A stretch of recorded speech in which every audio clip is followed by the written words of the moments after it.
Chapter 1762. They had finally heard it today, but it was about to end again. Everyone looked at the beautiful woman on the stage with hope in their eyes. Zhang Feng put down his flute, and Jingshu stopped playing her zither. The two of them looked at each other and smiled.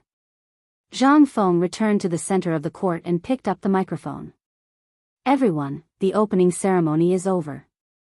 Now, let the basketball match begin. As soon as he finished speaking, the audience burst into applause. This was the afterglow that everyone dedicated to Zhang Feng's performance of The Laughter of the Sea. Of course, there was also the Qin Emperor breaking the array. With these two songs as the backdrop, the climax of the basketball court was stirred up again. Zhang Feng waved his hand and signaled for everyone to stop applauding. Then, he continued, "Next, I will talk about the rules of the basketball match.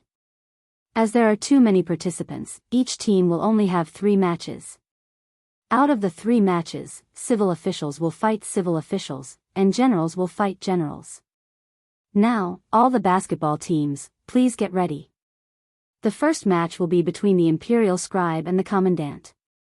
After he finished speaking, Zhang Feng got off the court. He was the referee this time to remind these people who were not familiar with the rules. After a while, 2 teams of young men wearing short sleeves and shorts walked onto the court. They were the imperial scribe Han Liang and the commandant Zhuo Renhao. These 2 teams had the same status in the imperial court, and they usually did not like each other. There would be a fierce battle today. Zhang Feng stood in the center, and the 2 teams stood on either side of him. Let me say this first. This is a basketball match. Don't do anything indecent. You are all officials. I don't need to say more, right? Zhang Feng looked at the leaders of the 2 teams and said. Why did he have to remind them? It was because he was worried that these guys would suddenly attack others during a basketball match. These guys were all generals. It was inevitable that they would bring their military habits to the court. If they treated the court as a battlefield, it would be a big problem. President Zhang, don't worry. I won't lower myself to his level. Liang He crossed his arms and said with disdain. Who do you think you are? Do I need to lower myself to your level? Zhuo Renhao glared at Liang He, not to be outdone. Alright, don't be stubborn.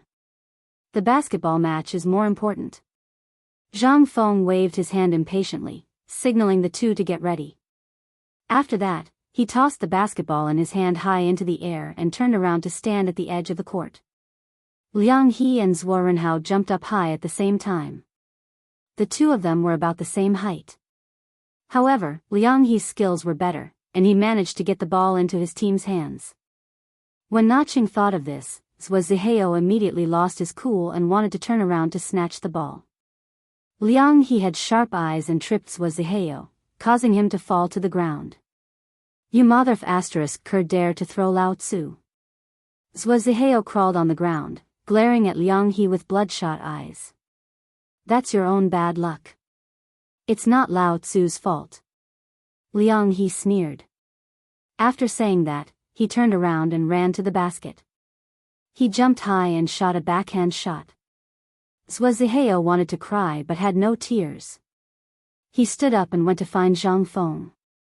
Referee, that guy Liang He kicked me just now and made me fall. I want to file a complaint against him. Zhang Feng glanced at Liang He and realized that he was smiling at him. If he kicked you, you can kick him back. I'll let it go this time. It's just the beginning, don't disappoint the audience. Zhang Feng said calmly. This situation was not easy to judge. The other party did not foul, so it was not easy to punish him. Okay, I know. Zhuo Renhao sneered, turned around and ran away. After that, the 2 teams started to fight. It was either you punching me or kicking me. The habits of the military were brought over by these guys. However, this caused the audience to be extremely enthusiastic. They clapped their hands and some even cheered loudly for their favorite team. As the game continued, the audience cheered again. The officials in the audience sneered, as if to say that these guys were a disgrace to the imperial court. In the end, the Grand Scribe defeated the military officer and won the championship. Zhuo Renhao could only leave. Zhang Feng returned to the court and raised the microphone. The match between the Grand Scribe and the military officer was very exciting. Although there was a small accident, it was not bad. Next, let's welcome the Imperial College and the Hongwen Guan team. After that, the Imperial College and the Hongwen Guan team walked onto the court. This time, the team was led by two young men.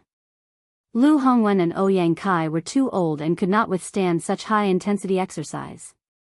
The Imperial College team was led by Bai Fei, the son of a high official. The Hongwen Guan team was led by Ho Qiuping, the nephew of a concubine. Both of them were very powerful. Of course, this referred to their background. Zhang Feng called the two teams to his side and started to warn them. You saw the Grand Scribe and the military officer's team just now. You are all scholars, so I don't need to say more, right? President Zhang, don't worry. We are scholars, so we will not do anything vulgar. Bai Fei smiled and then looked at Ho Qiuping. What do you think, brother Ho? Seeing that the other party had said so, Ho Qiuping naturally agreed. Of course, President Zhang, don't worry. Zhang Feng glanced at the two of them.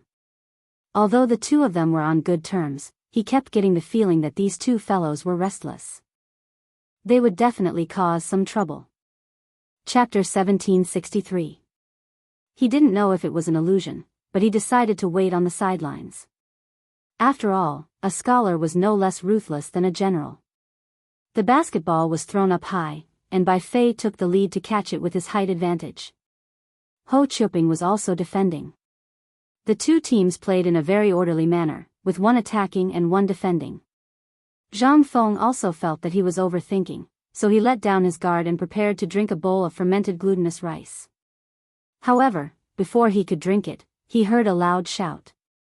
Bai Fei, what the F***ck are you doing? Can you kick that place? If you break it, you'll have no descendants. As soon as he said that, Zhang Feng was no longer in the mood to drink fermented glutinous rice. He quickly put down the bowl and ran to the court. There were many people around the court, and Zhang Feng quickly pushed the crowd away. Ho Qiuping was half lying on the court, curled up like an earthworm, and sweat was pouring down his face. Bai Fei, what the F***ck did you do to Ho Qiuping? Zhang Feng glared at Bai Fei, who was watching the show. Bai Fei was a little weak, but he still pretended to be calm. What can I do to him? I just kicked him. I didn't expect this guy to be so weak, so he was lying on the ground.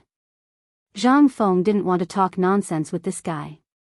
He wasn't afraid anyway. Hurry up and carry Ho Qiuping to the infirmary for treatment.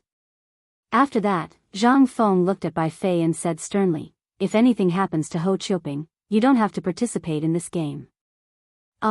Bai Fei's face changed color, and he quickly begged for mercy. President Zhang, I didn't do it on purpose. I didn't know that guy would be like this. At most, I'll kick him back. Can you not deprive me of the right to participate? However, Zhang Feng didn't want to listen to this guy's nonsense. He walked to the center of the court and said loudly, there was an accident just now. Now, let's welcome the next team, the Vice Protector General. As he spoke, two teams walked up. These two teams were also made up of generals, but they were obviously better than the previous two teams. They came up and cupped their fists.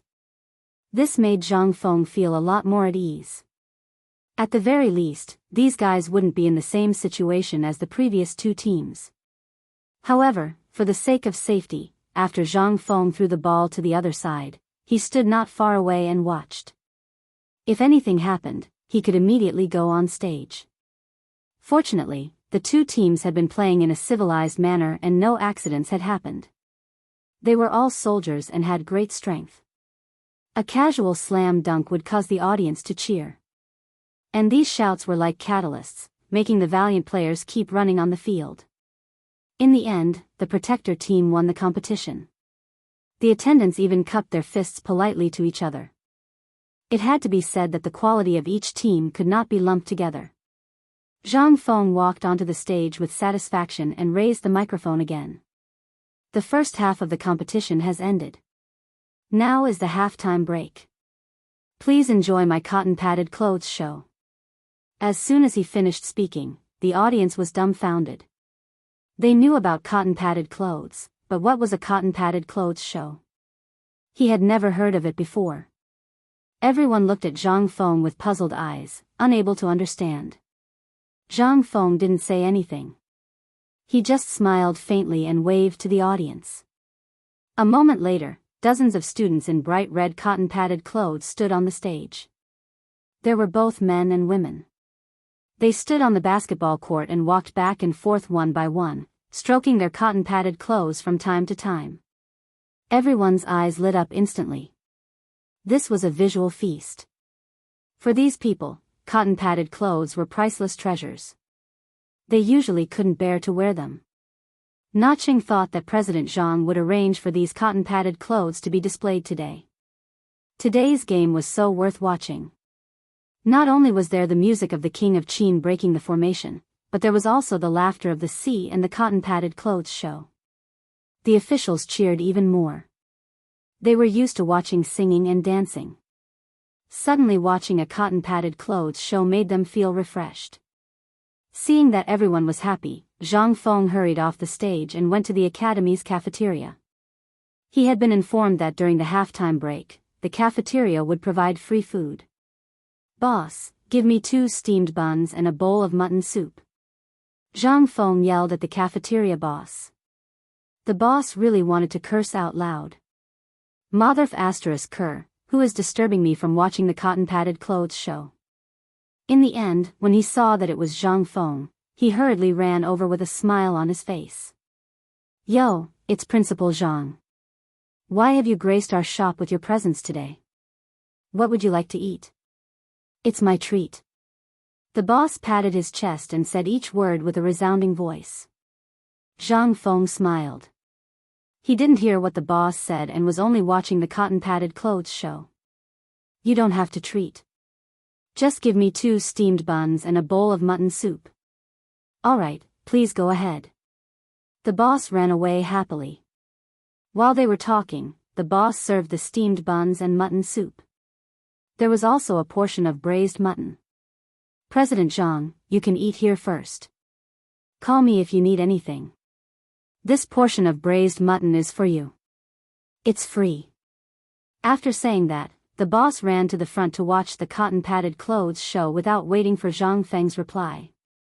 Zhang Feng shook his head and ignored him. He continued to eat and drink. At this time, a guy in the audience saw this scene and walked over with a hunched body. "President Zhang, are you eating?" Chapter 1764.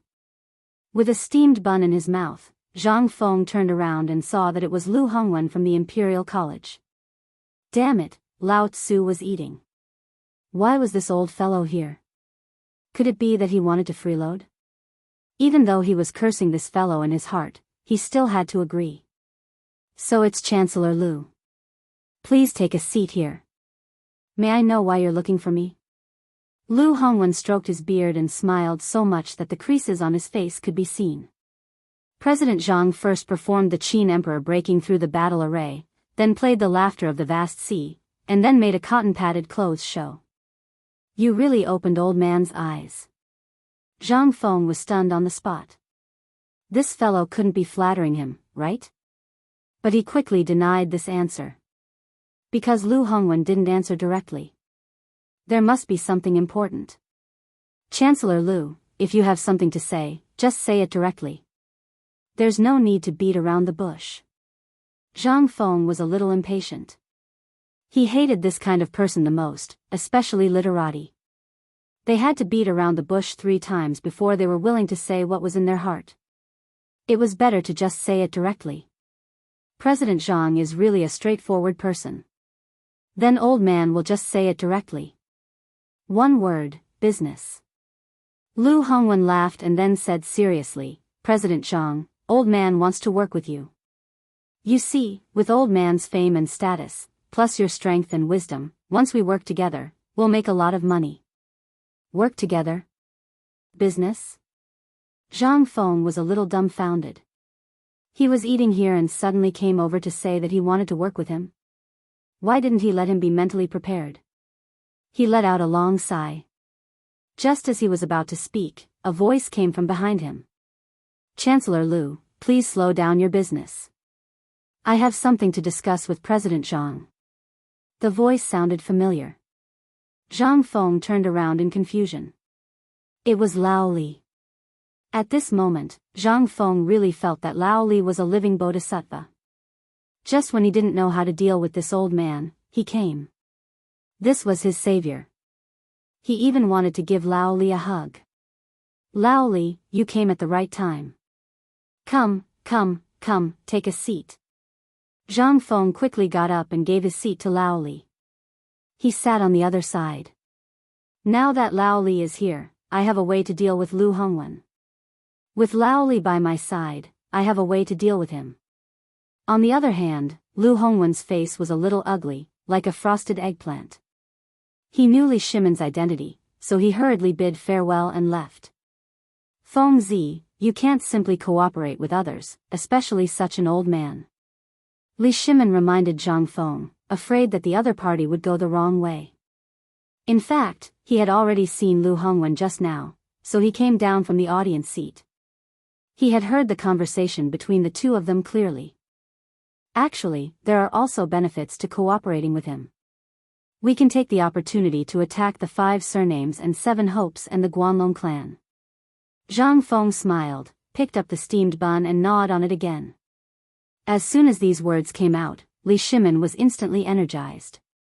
Because the 5 surnames and 7 hopes and the Guanlong clan were too strong, they had a tendency to influence the Tang dynasty, so they had always been the targets he wanted to attack. However, the other party's power was too big.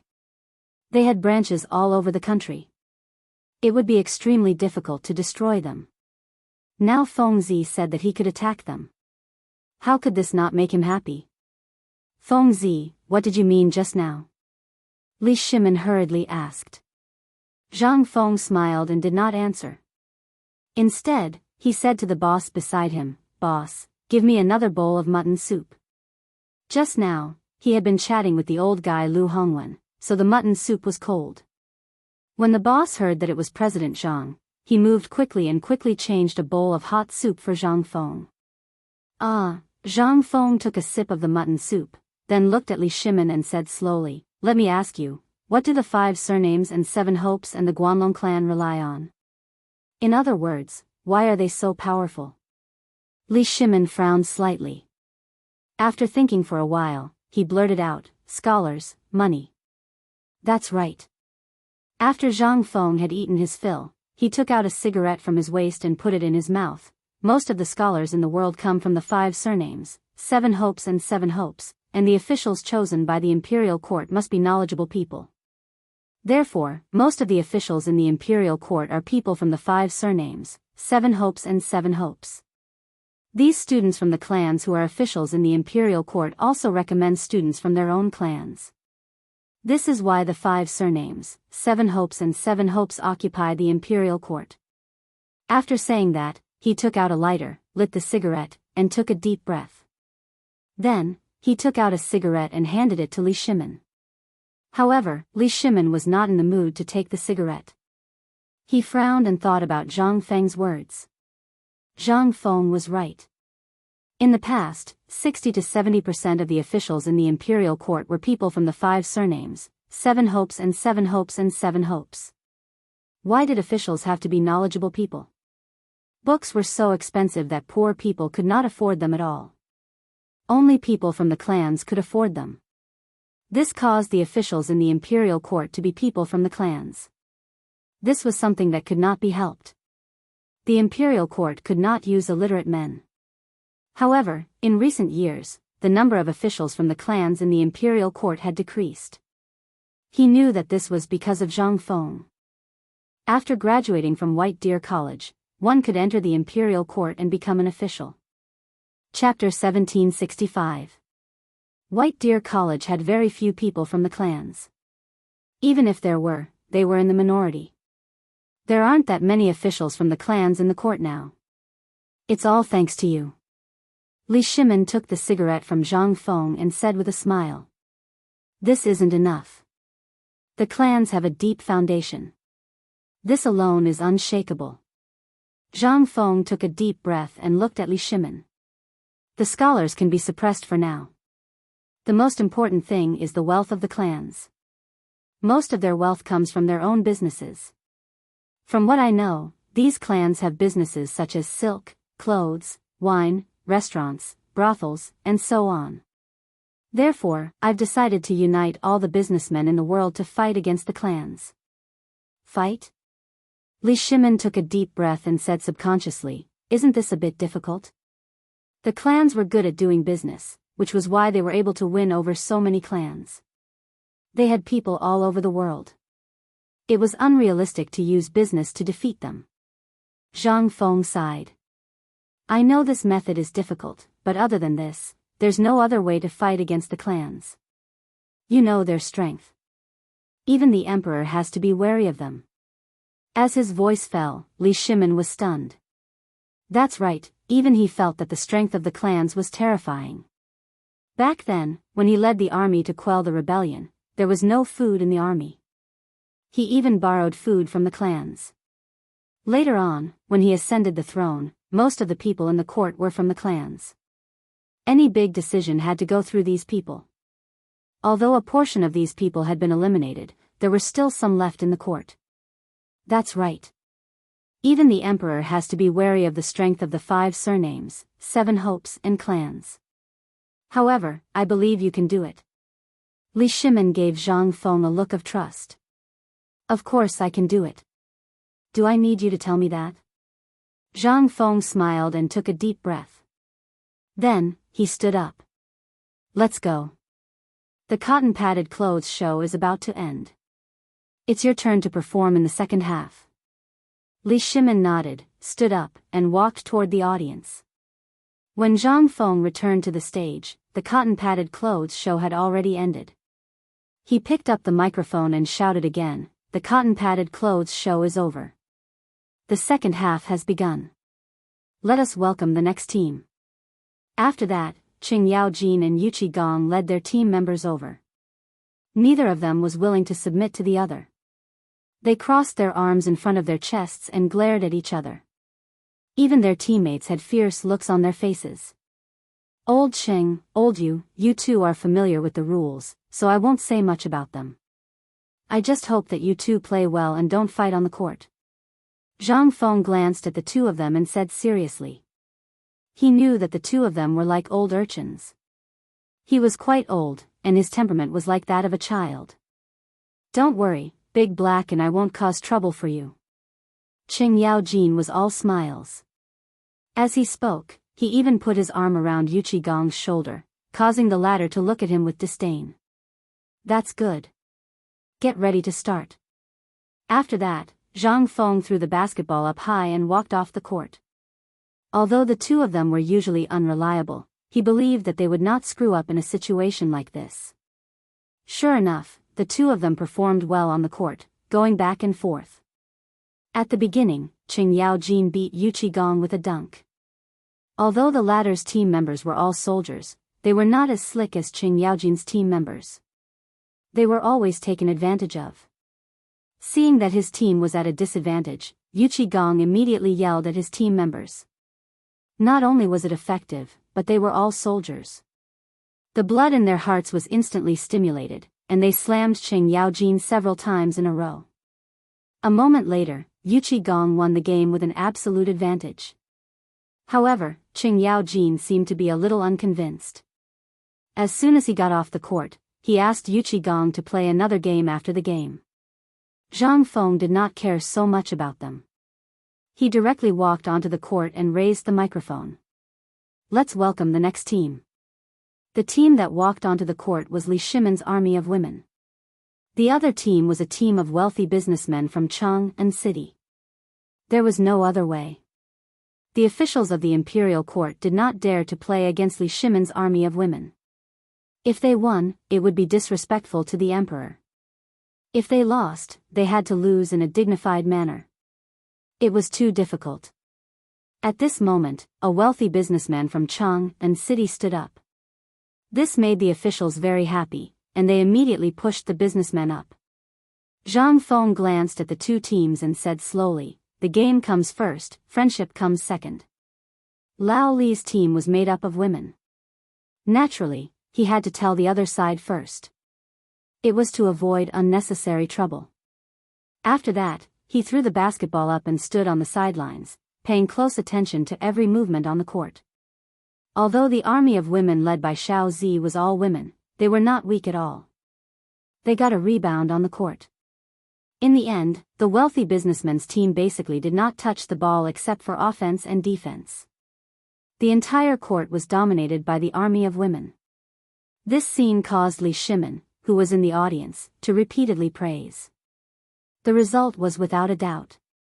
The army of women took the first place with an absolute advantage. Zhang Feng walked onto the court again and said loudly, "After many rounds of games, there are now only 4 teams left. The Grand Historian's team, the Protector's team, the Army's team, and the Army of Women. Now, the finals will be held. The Grand Historian's team will fight against the Protector's team, and the Army's team will fight against the Army of Women." Chapter 1766.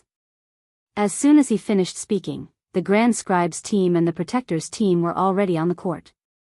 Zhang Feng tossed the basketball high into the air and walked off the court. Both teams had decent strength and discipline, so there was no need to say too much. At the beginning of the match, the Grand Scribe's team won the first ball and forced the Protector's team to retreat. The audience cheered, and the Grand Scribe's team became even more motivated. Their attacks became even fiercer, and they directly grabbed the rebound. The Protector's team couldn't defend in time and lost. Next up was Yuqigong's military team and Li Shimin's women's team. Yuqigong originally didn't want to play against Li Shimin's women's team. After all, the women's team was already very strong, and they were Li Shimin's team. Anyone who went up against them would die. However, he couldn't ignore the enthusiasm of his brothers behind him, so he had to bite the bullet and go up. As soon as he went up, Xiaozi led the charge and didn't let go of the basketball. Yuqigong couldn't snatch it from her, so he got the rebound. The poor Yuqigong could only defend.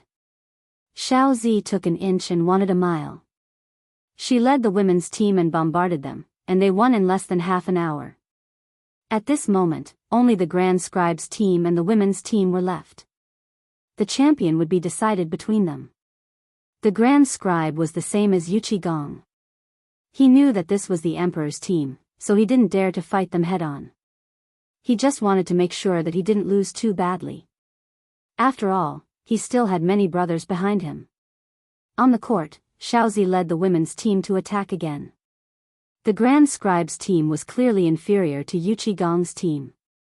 At the beginning, he was still defending, but later on, he almost begged for mercy. However, the women's team didn't give him the chance. They attacked even more fiercely, and the Grand Scribe's strength gradually fell short of his desire. In the end, the Grand Scribe was defeated, and the women's team took first place with an absolute advantage. After the match, Zhang Feng walked up the court and stood next to the women's team. He picked up the microphone and said loudly, "Today's basketball match is officially over. Congratulations to the women's team for taking first place." As soon as he finished speaking, the crowd cheered. The women's team. The women's team is really strong. I had high hopes for them when they first came on the court. Yeah, look at the legs of that female army, TSK Tisk. Even Li Shimin, who was in the audience, kept applauding. Although he knew that part of the reason why the female army could win was because of him, winning was something worth being happy about. Who cared about how they won? Qing Yaojin and Yuqigong had bitter smiles on their faces. How could they not be heartbroken when the team they had painstakingly trained had lost just like that? Sitting in the first row, Yu Shinan, Ouyang Xiu, and the others coldly snorted and ignored him. There were happy people, sad people, and even those who were unconvinced and prepared for a fight. It was very noisy. Zhang Feng held the microphone high and said again, "The basketball game has officially ended.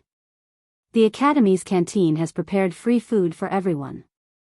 If you want to eat, you can go now. If you don't want to, you can go down the mountain at any time. As soon as he finished speaking, the audience cheered. They didn't expect that there would be free food while watching a football match. Who wouldn't be happy? The people rushed into the canteen. It wasn't that they were greedy, but that they didn't have any extra food. They either sold it or ate it themselves. Now, Zhang Feng's words immediately aroused their interest. The canteen was immediately crowded. Except for the people, everyone else went down the mountain, including Li Shimin and the others. They wanted to go back and celebrate. It was a happy thing to win the first place today. They had to have a big banquet. Qing Yaojin looked for Yu Qigong with an angry face and said that he wanted to fight. Yu Qigong naturally wouldn't back down. The two of them randomly found a place to fight. The food in the canteen was very popular with the people. It didn't take long for them to finish everything. Everyone went down the mountain with satisfaction, burping from time to time. Chang'an City regained its peace. Peddlers walked on the street, and the stalls moved out tables and chairs. Servants shouted from time to time in the streets and alleys. The prosperous Chang'an once again appeared in front of everyone. The next day, the golden crow was born, and the jade rabbit had fallen. The golden sunlight shone on Mount E, as if the whole mountain was covered in golden bricks.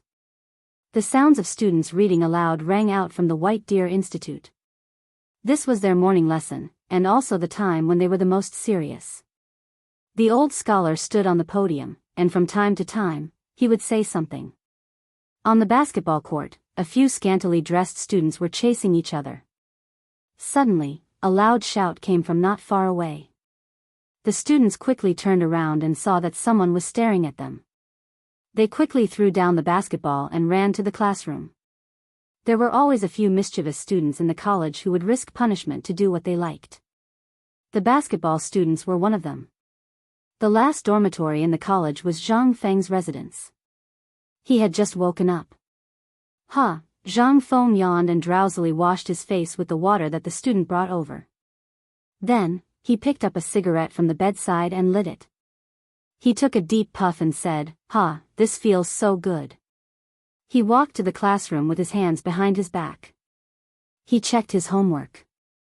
This was something he did every day. Chapter 1767. Disciple Rules, Sage Teachings. First, filial piety. Second, sincere faith. Love the masses, kind-hearted. If you have spare energy, you should learn literature. Clear sounds of recitation could be heard from the classroom. Zhang Feng stood at the window and glanced around. Seeing that there was nothing out of the ordinary, he flung his sleeves and left. At this moment, he felt hungry. He rubbed his stomach and realized that he had not eaten. Without hesitation, he quickly walked to the cafeteria. "Boss, give me a bowl of braised meat noodles." He randomly found a seat and shouted at the boss. When the boss saw that the dean had arrived, he naturally did not dare to delay. In a short while, he served a bowl of piping hot braised meat noodles. Zhang Feng finished the delicious food in his bowl quickly and even burped. After eating and drinking to his heart's content, he lit another cigarette. Unknowingly, he thought about the forging workshop. Previously, he had brought Lao Li and the others to experiment with firearms. Unfortunately, the firearms had too many flaws. Not only were they loud, but they also emitted white smoke when they were fired. Damn it, they had been discovered by the enemy before they were even killed. Before he left, he had instructed Alkinan to improve the firearms. He wondered how the kid was doing. However, even if the kid had done it, the firearms were still very loud. If he gave the firing pin firearms from the future to Alkinan, the results might be much better. With Alkinan's intelligence, he would not disappoint him. At this thought, he hurriedly stood up and walked to the back of the mountain. The forging workshop and White Deer College were both on Pyrolite Mountain. The only difference was that the forging workshop was in a cave on a cliff. Thus, the two were not very far from each other. Zhang Feng walked for less than half an hour before he saw a huge cave. It was the entrance to the forging workshop. Zhang Feng did not hesitate and directly stepped into the cave. The cave was the same as before. The moment he stepped in, he smelled a pungent odor. This odor was none other than the smell of gunpowder and various smelting materials. It smelled very uncomfortable. As he walked in, the temperature rose and the environment became increasingly stuffy. It felt like he was taking a bath in boiling hot water. An ordinary person would not be able to withstand such an environment. However, there was nothing he could do about it. If he wanted to forge steel, he had to do it under high temperatures. He couldn't help but give Arkanon and the others a thumbs up. They were really King awesome. They could still persevere in such a hot environment. It showed how much they loved forging. At the same time, it also proved that he hadn't misjudged them. Ding ding, sounds of metal clashing could be heard. Zhang Feng knew that he had arrived. He quickened his pace, and what appeared before him was the familiar scene from before. In the middle of the cave, there was a table with many messy parts on it. There were also some failed smelting weapons. There were also a dozen oil lamps on the side, illuminating the cave as if it was daytime. In the mountain wall, there were more than a dozen large holes. Inside each hole were oil lamps and water. These oil lamps allowed the smelters to find a trace of light in the darkness.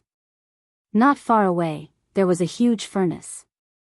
Many shirtless men surrounded the furnace. They were sweating profusely and holding metal tools in their hands. They kept throwing things into the furnace. Upon closer inspection, they were all failed smelting weapons or deformed metals. They slowly took out the metals that had been smelted in the furnace with tongs. The shirtless men immediately surrounded them. They held hammers in their hands and kept hitting the metal tools that had just been smelted. Below, there were people adding charcoal. Not far away, there were a few men picking up the weapons on the ground. There were Mitsubishi bayonets, Miaodao, and so on. Their bodies were red from the reflection of the fire. There were many black scars on their faces. Sweat kept dripping onto their weapons. There was a sizzling sound as if the weapons were being quenched. One of the men who was picking up the weapons inadvertently glanced at Zhang Feng. He exclaimed, "Dean? Why are you here? Is Arkanon here?" "I'm here to look for him." Zhang Feng glanced at the crowd and asked. "He's working on the second floor." The man replied. Zhang Feng nodded and walked to the second floor. After the expansion of the workshop, there were now a total of 6 floors. There were different weapons and smelting materials.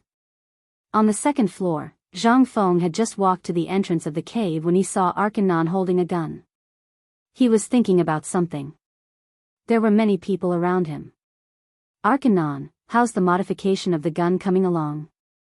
Zhang Feng quickly walked to the front of the crowd and asked Arkanon. Only then did Arkanon react. He hurriedly turned around, but he didn't answer Zhang Feng's question. Instead, he frowned. The people around him saw this and hurriedly said to Zhang Feng, "President Zhang, the gun is already in mass production. I believe that once this batch of guns is shipped to the north, there will be no worries about the war there." Zhang Feng nodded and looked at Arkanon. He didn't understand why Arkanon looked so unhappy. Weren't the guns already in mass production? "Arkanon, what's wrong with you? Is there a problem with the guns?" This was the only question Zhang Feng could think of. Chapter 1768. Hearing this, Arkanon looked at Zhang Feng with a worried expression. "Dean, there is no problem with the gun, but it is a bit troublesome to reload. I was thinking that it would be great if the gun could be reloaded in the time it takes to drink a cup of tea, or if it could be used like a crossbow." As soon as he finished speaking, Zhang Feng suddenly thought of the firing pin gun. This was exactly what he wanted to talk to Arkanon about. He didn't expect Arkanon to be thinking about it himself. "That's great, I'll leave it to him." Zhang Feng smiled and patted Arkanon on the shoulder. "Arkanon, this is actually not that difficult." As soon as he finished speaking, Arkanon couldn't remain calm anymore. He grabbed Zhang Feng's hand and hurriedly said, "Dean, do you have a way?" Even the people around him looked anxious as they stared at Zhang Feng with burning eyes. They were all blacksmiths, or rather, smelters. Other than high-end technology, there was nothing else that could attract them. They had racked their brains to perfect the gun, but there were still a lot of flaws. This was a knot in their hearts. But now, the dean said that he had a way. How could they not be excited? Zhang Feng glanced at the crowd and waved his hand to signal them to calm down. Then, he said solemnly, "First, you have to know how the firing pin works." Hearing this, the crowd looked at Zhang Feng in confusion. Then, they looked at Arkanon. The latter helplessly spread his hands, indicating that he didn't know either. Then, the crowd turned back to Zhang Feng, waiting to hear more. Zhang Feng smiled faintly and continued, "The gun can only hold one bullet, which is a steel ball. You only need to add a spring, a spiral groove, a spiral chamber, and a bullet chamber to hold 6 steel balls at a time. Then, the trigger will push the iron, and when the iron moves back, it will compress the metal spring in the stock. The compressed metal spring will eject the iron forward, and the iron will hit the primer behind the steel ball. At that time, the primer will ignite the propellant, and the propellant will ignite, instantly pushing the steel ball to kill the enemy. However, there is a flaw in this principle. It can only hold 6 steel balls at a time. Every time you pull the trigger, you have to pull the trigger every time, and the steel ball will have to be reloaded." After speaking, Zhang Feng glanced at the crowd and found that they were all looking at him in confusion. "Do you understand?"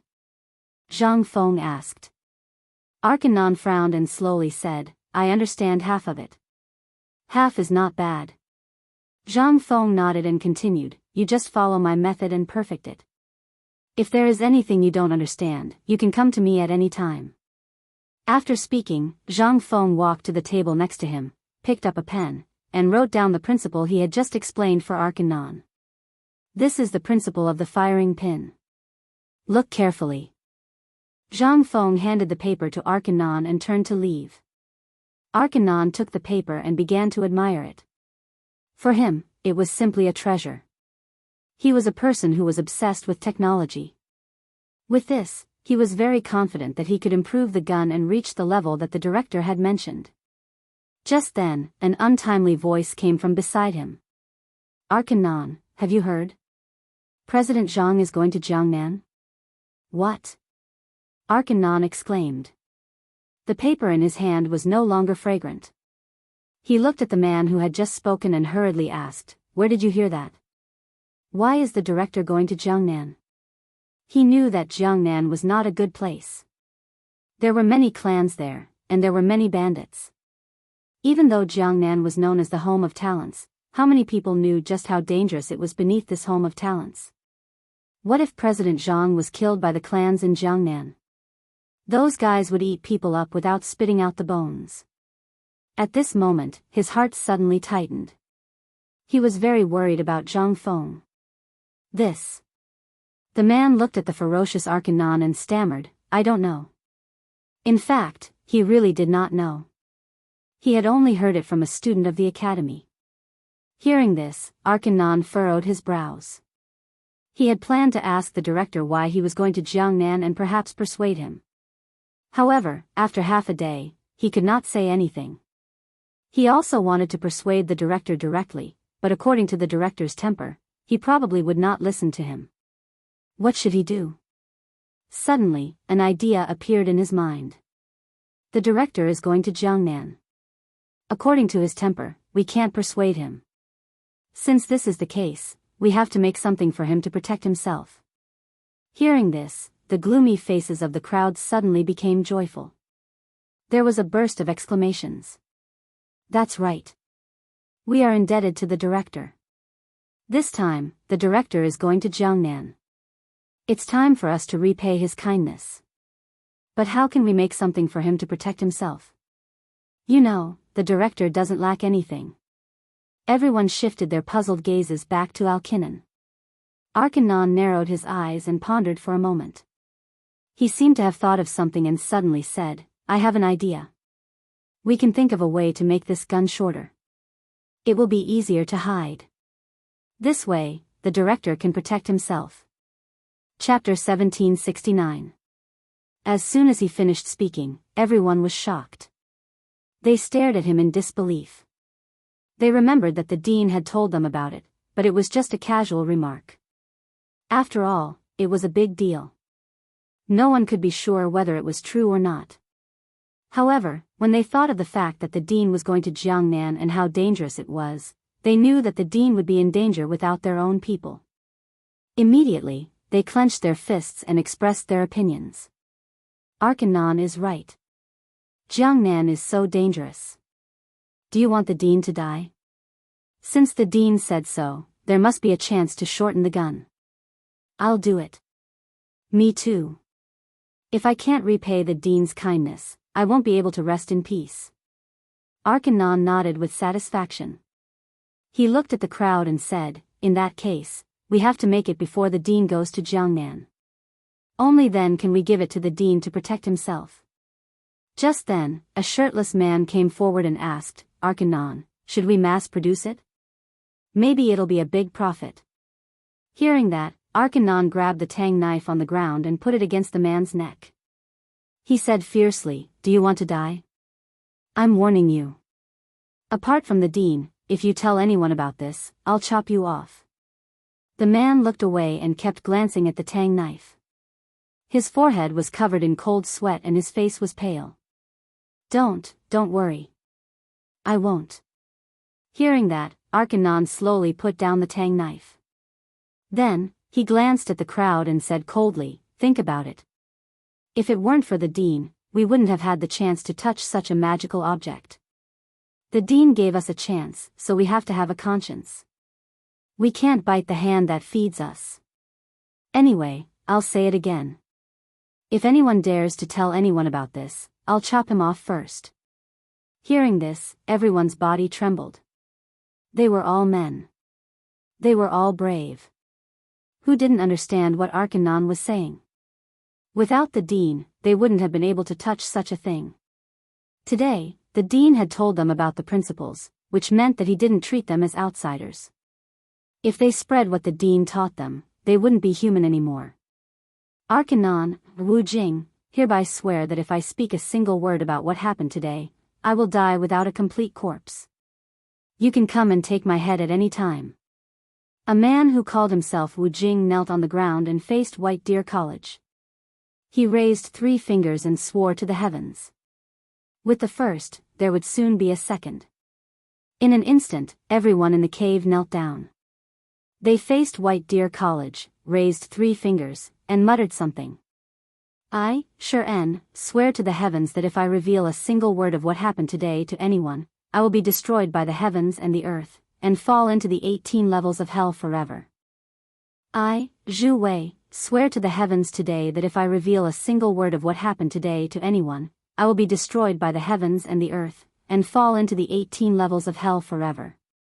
Fu Zhuan swears to the heavens today that if I reveal a single word of what happened today to outsiders, I will definitely be destroyed by the heavens and the earth and fall into the 18 levels of hell forever. Alkinon nodded in satisfaction, but he was worried about something else. Although everyone had sworn an oath, the temptation of the gun was too great. It was inevitable that there would be some people with bad intentions. At present, there was only one way, and that was to follow the method of manufacturing the gun. Everyone was responsible for the parts. They only knew the parts they made and didn't know about the other parts. Even if all the parts were put together, they wouldn't know how to assemble them. This was the safest method. Otherwise, if the parts were leaked, it would be a big problem. When the dean left, he would pass the gun to him. That would be a satisfactory answer for the dean. White Deer College. After Zhang Feng returned from the workshop, he was alone in his room, thinking about the gun. He had given the gun to Arkanon. He believed that Arkanon had the ability to perfect it. However, he was still somewhat worried. He took a deep breath and slowly exhaled the smoke. Just as he was about to go out for a walk, he heard footsteps outside. Zhang Feng opened the door and saw the stooped figures of Yu Shinan, Ouyang Xiu, and the others. However, there was something strange. They were all hugging quilts and clothes. He didn't know what they were doing. The cotton-padded clothes and blankets weighed them down, making it difficult for them to walk, but they still refused to put them down. "Gentlemen, what are you doing with the quilts?" Zhang Feng raised his head and asked. "You still have the nerve to say that? These are all for you. Come, take them." Yu Shinan threw the quilts to Zhang Feng. When the others saw this, they also put the quilts on Zhang Feng's body. They didn't care if he could take it or not. The sudden arrival of the quilts made it hard for Zhang Feng to breathe. He wanted to throw the quilts on the ground, but after thinking about it, he remembered that the quilts were rare items. Who knew how many lives it could save? Moreover, the quilts were put up by the gentleman, so he couldn't throw them away. But, why did the gentleman put the quilts up? "Gentlemen, what are you doing? The quilts are making it hard for me to breathe." Chapter 1770. Zhang Feng struggled to poke his head out of the quilt, panting heavily. "Brat, this is our gift to you. You can just put it down." Yu Shinan stroked his beard as he made some sarcastic remarks. Zhang Feng rolled his eyes, turned around, walked into the room, and threw the cotton-padded clothes on the bed. Yu Shinan and the others slowly entered the room and saw Zhang Feng standing there angrily. He smiled and said, "Boy, come here. We have something to tell you." After that, they found a chair and sat down. Zhang Feng moved a stool from the side and walked to the side of the crowd to sit down. He complained, "Dear teachers, if you want to send me a quilt, you can just find someone to do it. Why do you have to come here yourself?" Ouyang Xiu laughed and scolded, "Boy, don't be so ungrateful. Do you think we old men want to give you a quilt? We have something important to tell you." Zhang Feng was interested. "What is it? You even made us come here personally." Yu Shinan looked at Zhang Feng and smiled. "We heard that you are going to Jiangnan. Is it true?" Zhang Feng smiled and said, "Masters, you are really well informed." "Yes, I am planning to go to Jiangnan." Yu Shinan looked at Ouyang Xiu and the others. They looked at each other and revealed a gratified smile, as if they had confirmed something. However, they did not see the old scholar frowning. Ouyang Xiu stroked his beard and smiled. "Fengzi, you have made the right decision. Jiangnan has been a place full of outstanding people since ancient times. It has beautiful mountains and clear waters and is a place full of talented people. If you go there, you will definitely achieve something. Moreover, Jiangnan will be far away from the court. It will be beneficial for you." The four of them all hoped that Zhang Feng could go to Jiangnan. First, he could be far away from the court, far away from Li Shimin. Second, Jiangnan had always been known as a land of literature. Zhang Feng had been more or less influenced in the past. From then on, he had devoted himself to the study of Confucianism. However, the old scholar was a little unhappy. He looked at the crowd and said, "I'm afraid that's not necessarily the case. Although Jiangnan is far from the imperial court, there is an even more powerful guy there. That is the 5 families and 7 nobles. They have been entrenched in Jiangnan for many years and have a deep foundation. Moreover, there are many clans. If Fengzi goes there, he will definitely accelerate the conflict with them."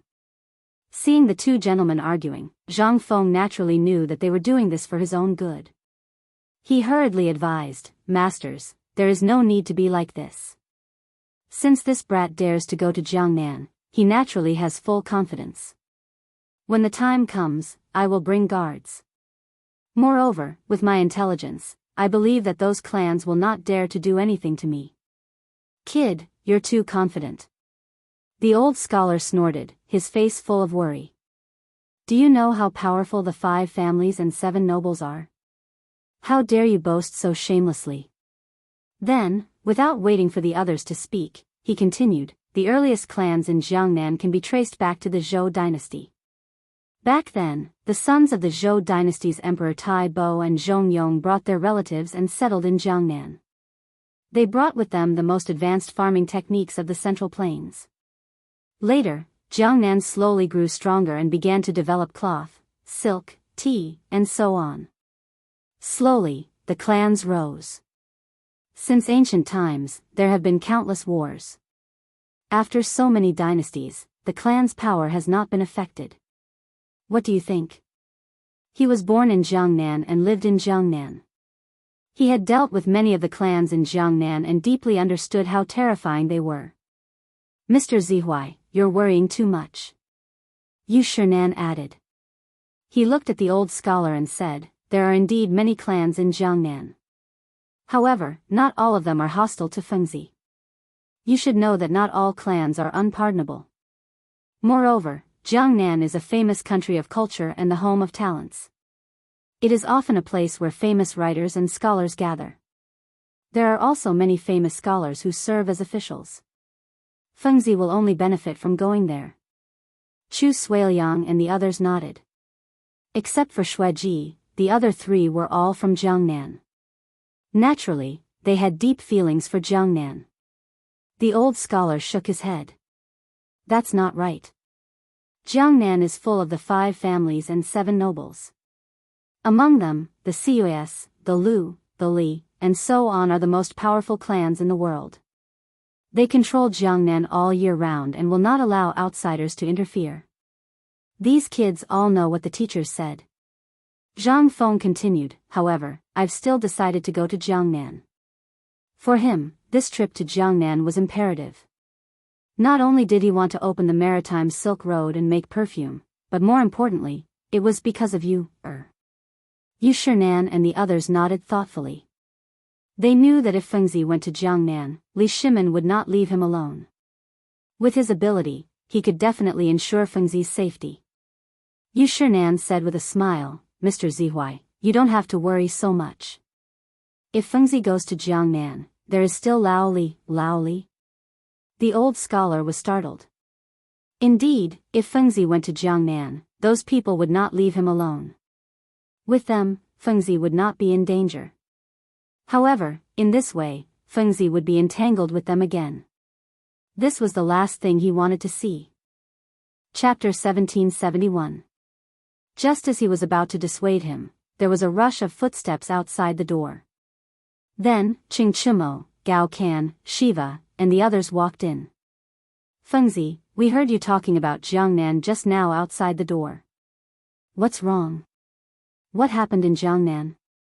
Qing Chimo leaned in front of Zhang Feng with a sneaky look. Nothing, I'm just going to Jiangnan. Zhang Feng moved his body and replied casually. Jiangnan? Qing Chimo's eyes turned quickly, as if he was calculating something. Fengzi, when are you going? I'll go with you. Jiangnan was a good place. There were talents and beautiful women, and it could be far away from the capital. At that time, old Sheng would not be able to control him. At that time, he might even be able to make a lot of money. Wouldn't it be great to kill 2 birds with 1 stone? You? Zhang Feng glanced at Qing Chimo in confusion. What are you going to do? It's not a fun place. He knew this guy. He would not get up early if there were no benefits. There must be something he did not say. Qing Chimo patted his chest and said without blushing, Hey, we are good brothers. If you want to go to Jiangnan, of course I have to escort you. As soon as he finished speaking, Gao Can also put on a smile and leaned in front of Zhang Feng. Yes, Jiangnan is full of people from the clan. With us helping you, you won't be bullied. I don't need you to escort me. I'll find guards. Zhang Feng said with a little disdain. Who knew what these guys were up to? They wanted to go to Jiangnan with him for no reason. It was definitely not a good thing. Although he did not know why they wanted to go to Jiangnan with him, according to their character, it was definitely not a good thing. Boy, you don't know what's good for you. Gao Can deliberately said with a dark face, you're not familiar with Jiangnan. With Chimo and me, you can get along well. Hearing this, Zhang Feng frowned. Jiangnan was not for fun. His life might be in danger. If something were to happen, how was he going to explain it to their families? Thinking of this, he immediately refused. No, I'm not going to Jiangnan for fun this time. What if there's danger? How am I supposed to explain this to your family? I say, Fengzi, aren't you worrying too much? Ching Chumo patted Zhang Feng's shoulder, raised his head and said proudly, who am I? How can I be bullied by others? It's good enough that I don't bully others. Which bastard dares to bully me? He was right. Who would dare to bully Ching Yaojin's son? He must be tired of living. Zhang Feng pursed his lips, not wanting to bother with this arrogant guy. At this time, Shiva looked at Zhang Feng with a pleading gaze. Teacher, please let us go with you. I've been in the Tang dynasty for so long, and I've always heard that Jiangnan is the home of talents. I've always wanted to see it for myself. He was different from Ching Chumo. He really wanted to see it. He had been in the Tang dynasty for so long, and he had always heard that Jiangnan was full of talents and beauties. It was rich and vast, and he had long yearned for it. Today, his teacher said that he was going to Jiangnan. How could he let go of this opportunity? Looking at Shiva's sincere eyes, Zhang Feng was a little hesitant. If it weren't for Shiva, he might have agreed. After all, Shiva was the prince of Jinla. If anything happened to him in Jiangnan, it would be hard to explain. However, on second thought, if he had these guys to escort him, it might be much better. Just as he was hesitating, Yu Shinan said, Feng Zi, what Chumo and the others said makes sense. After all, Jiangnan doesn't have your power. Take more people with you, just in case. Even the old scholar, who had been against it, nodded and said, yes, it's better to be prepared. It's always good to take more people with you. He finally understood that this guy had made up his mind to go to Jiangnan. No matter how he persuaded him, it would be useless. In addition, these troublemakers next to him were making trouble. It was better to let him be free.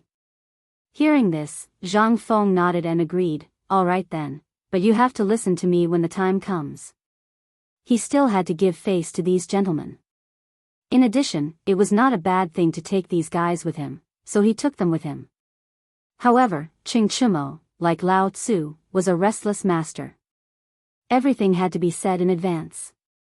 Otherwise, there would be trouble. Okay. We will listen to you. Ching Chumo agreed with a happy face. He was overjoyed at the thought of being able to get away from old Cheng's evil hands. Gao Qian and Shiva also nodded quickly to show that they were very obedient. Zhang Feng was relieved. Later, they sat together and chatted about some trivial matters of the academy. Then they left. Zhang Feng went to Chang'an University. Before going to Jiangnan, he had to make some arrangements. Chang'an University. As soon as Zhang Feng walked into the school gate, he saw students wandering in the school. It was the end of class. Many students were resting on the playground, and many were playing basketball. When they saw Zhang Feng, they all looked at him with respect. Hello, director, Zhang Feng nodded to the crowd. He looked at a student next to him and asked, where are Ma Zhou and Hao Chujun? Chapter 1772. Reporting to the dean, they are in the laboratory. The student said with a respectful expression. Zhang Feng thanked him and walked to the laboratory. The laboratory was a place for everyone to do experiments. Ma Zhou and Hao Chujun would usually be here. As soon as he entered, he saw the two of them lying on the table with glass bottles in their hands. He didn't know what they were doing. Ma Zhou, Hao Chujun, what are you doing? Zhang Feng asked curiously. The two of them turned their heads and looked at Zhang Feng with surprise. Benefactor, why are you here? After that, the two of them quickly put down the glass bottles in their hands and walked to Zhang Feng. I have something to tell you. Zhang Feng looked at the two of them and smiled faintly. I need you to develop a device for heat transfer. The two of them frowned and looked at each other in confusion. Benefactor, what do you mean? Can you explain? Ma Zhou scratched his head and didn't understand. Zhang Feng glanced at the two of them and explained patiently. Simply put, it is the flow of high-temperature gas or the gas composition changes and the interaction between the gas and the object. What kind of changes will happen when an object encounters a strong airflow?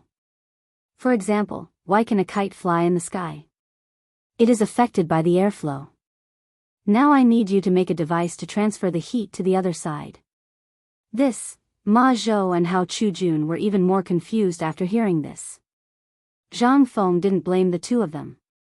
Instead, he continued, actually, this isn't very difficult. Go and prepare an oil lamp, tweezers, wire, and paper. I will show you the experiment. When the two of them heard that there was an experiment to watch, they immediately ran off. After a while, the two of them brought the oil lamp, tweezers, wire, and paper over and placed them on the table. Zhang Feng took out a lighter and lit the oil lamp. Then, he took out a cigarette from his waist and flicked it over the oil lamp. He took a deep breath and exhaled the smoke. He looked at the two of them and said, "Watch carefully." Cough cough. Okay, benefactor. Ma Zhou covered his mouth and nose and said with difficulty. Obviously, the smell of the cigarette choked him. Hao Chujun wasn't any better. He pursed his lips and nodded vigorously. Zhang Feng smiled and shook his head. He put the cigarette in his mouth and picked up the paper and wire with both hands. He put the wire through the paper, leaving a gap of 2 centimeters in the middle. After doing all this, he used a pair of tweezers to clamp one end of the wire and placed the other end on the oil lamp to heat it up. After a while, the iron wire turned black. Then, it slowly turned red until it was completely red. It's red. Benefactor, it's red. Ma Zhou exclaimed excitedly. For someone like him who was obsessed with academics, this was probably the only thing he was interested in. I know it's red. Zhang Feng was grinning with a cigarette in his mouth. His words were a little unclear. After saying that, he took the iron wire from the oil lamp and looked at Ma Zhou seriously. Feel the difference between the two ends of this iron wire. Touch it? Ma Zhou was a little confused. Although he was simple-minded, he wasn't stupid. Wouldn't he be scalded to death if he touched it? He shook his head to show his refusal. Seeing this, Zhang Feng showed a harmless smile. Listen to me. I'm doing this for your own good. You can only experience the results of the experiment by touching it. After experiencing it, you can remember it forever. Besides, this iron wire isn't very hot. Look, I'm also holding it, right? Ma Zhou glanced at Zhang Feng with a little suspicion. There was a huge struggle in his heart. In the end, he stretched out his hand. Hiss, a sudden pain hit him, and he jerked his hand back. He looked back and saw a black mark on his hand. Ma Zhou glanced at Zhang Feng with disdain.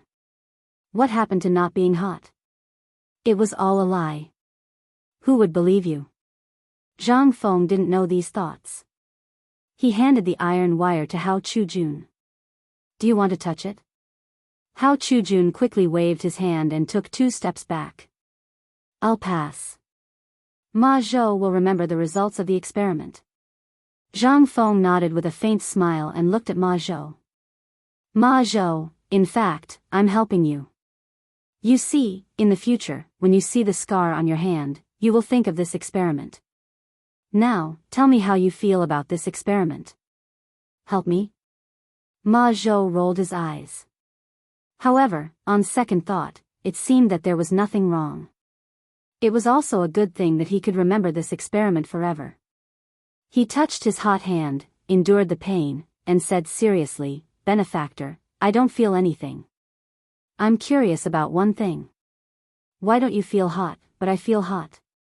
Zhang Feng put down the tweezers, took a deep puff of the cigarette, and held it between his 2 fingers, revealing a meaningful smile. This is why I let you touch it. The side you touched was roasted by fire, and the temperature was very high. According to the speed of iron's heat conduction, my side was already very hot, but the temperature would never be as high as yours. The same principle applies to the temperature. As long as one side produces a high temperature, it will quickly be transmitted to the other side. These 2 principles are the same. Do you understand now? Do you understand now? The 2 nodded. Ma Zhou even forgot the pain in his fingers. Chapter 1773. Since you 2 have understood, then go and prepare some coal, iron basins, coarse cloth, live pigs, and thick ropes. I will teach you how to make a heat conduction device.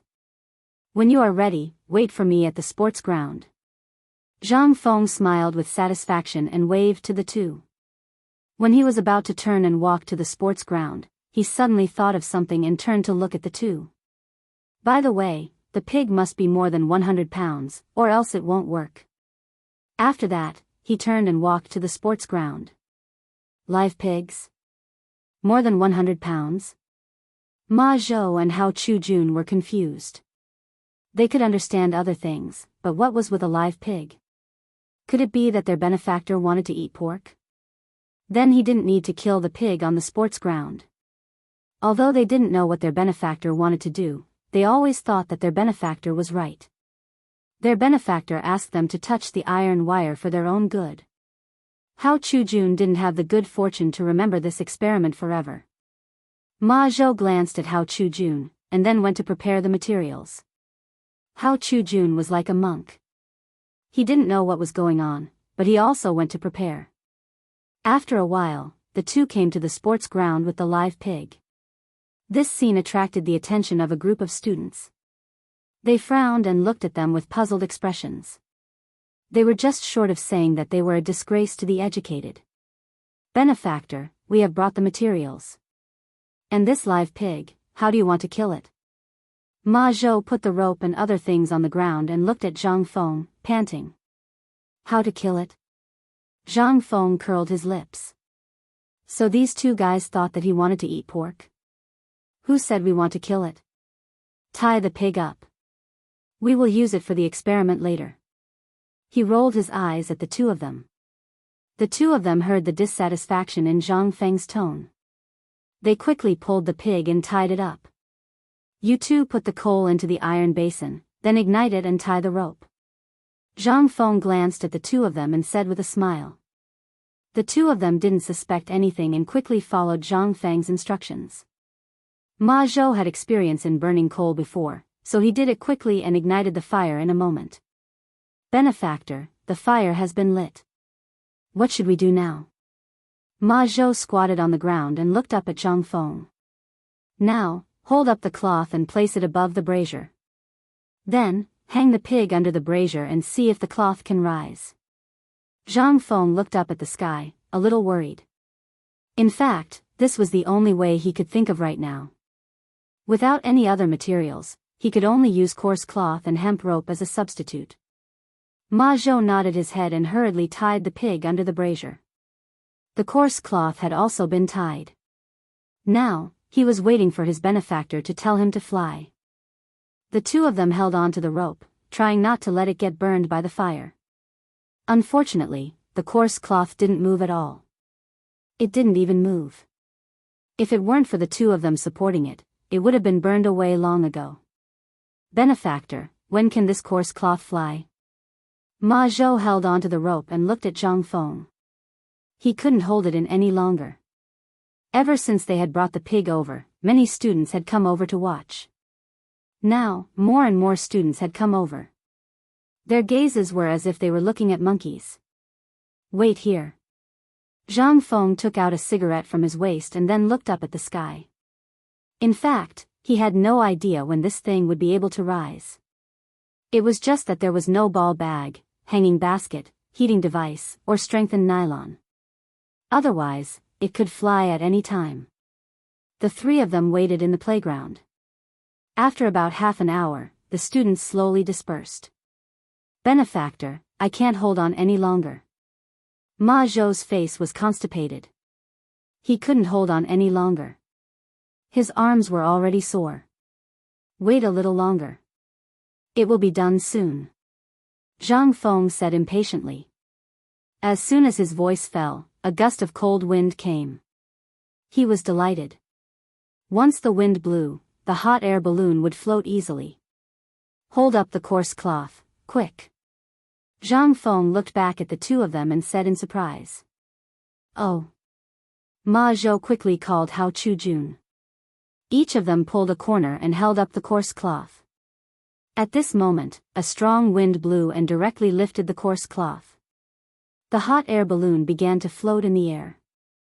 However, the hot air balloon was a little crooked as if it was about to fall down. The pig was also kicking its legs in the air, making the hot air balloon look more unstable.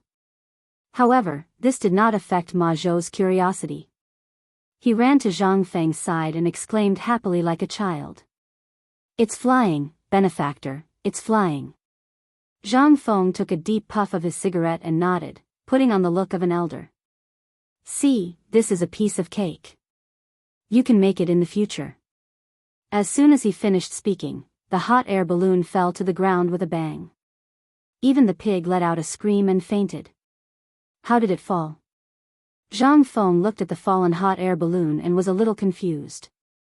Although he knew it wouldn't fly for long, he didn't expect it to fall so soon. He threw away the cigarette but in his hand, "Let's go and see what's going on." After that, Zhang Feng strode toward the hot air balloon. Ma Zhou and Hao Chujun followed closely behind. The fallen hot air balloon was not far away, about 10 meters away. The three of them quickly walked to it. Chapter 1774. Zhang Feng looked at the burnt rope and suddenly realized that it was burnt. It seemed that he had to find better experimental equipment. Just as he was thinking about a solution, Ma Zhou's voice came from behind him. "Benefactor, the pig is dead. What should we do now?" Zhang Feng glanced back. Sure enough, the pig was bleeding from its 7 orifices. It had fallen to its death. It has contributed to the research. You can give it to the cafeteria as its final contribution. Ma Zhou was surprised and said, "Okay, I will give it to the cafeteria later." Who would not be happy to eat pork? If it was in the past, they would have thrown it away. However, after Zhang Feng, pork was very popular now. No one would refuse. Zhang Feng nodded and looked at the two of them. "Both of you were present in the experiment today. Do you have any feelings?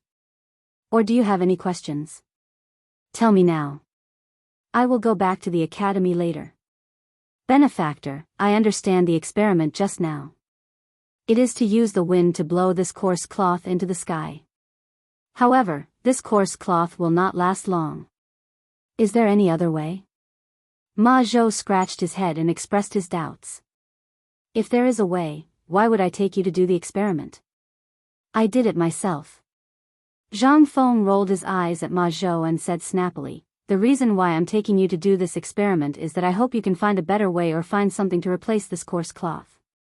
Do you understand?" Ma Zhou nodded sadly. "What about you? Do you have any doubts?" Zhang Feng looked at Hao Chujun and asked. "Benefactor, I feel that airflow is unreliable. Coarse cloth is heavier. Once the wind stops, the coarse cloth will definitely fall. We should think of a way to create wind ourselves, or not use wind and let the coarse cloth float." Hao Chujun looked at Zhang Feng with a serious expression. He had to admit that this idea was very creative, but it was a little unrealistic. "Well, this idea is good.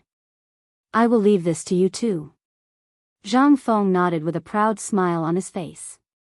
Hao Chujun's face was a little ugly. He was only proposing a point of view. There was no need to hand over the entire experiment to him. At this time, he only felt a chill on his back. He didn't know if it was a fear of the hot air balloon or an illusion. He turned around and saw Ma Zhou staring at him. He quickly turned his head and was about to refuse when Zhang Feng said, "I'll leave this experiment to you too. Don't let me down. Also, remember to use pigs for the experiment. Don't use living people. This facility isn't complete yet. People might die." The two nodded reluctantly. It wasn't that they didn't want to do this experiment, but this experiment was too difficult. Not only did they need a live pig for an experiment, but they also had to lift this heavy rope. How were they going to do this? Until now, their arms were still sore, but now that their benefactor had spoken, they had to accept it even if they didn't want to. It seemed that they could only ask the students of the academy for help. Zhang Feng didn't care about their thoughts.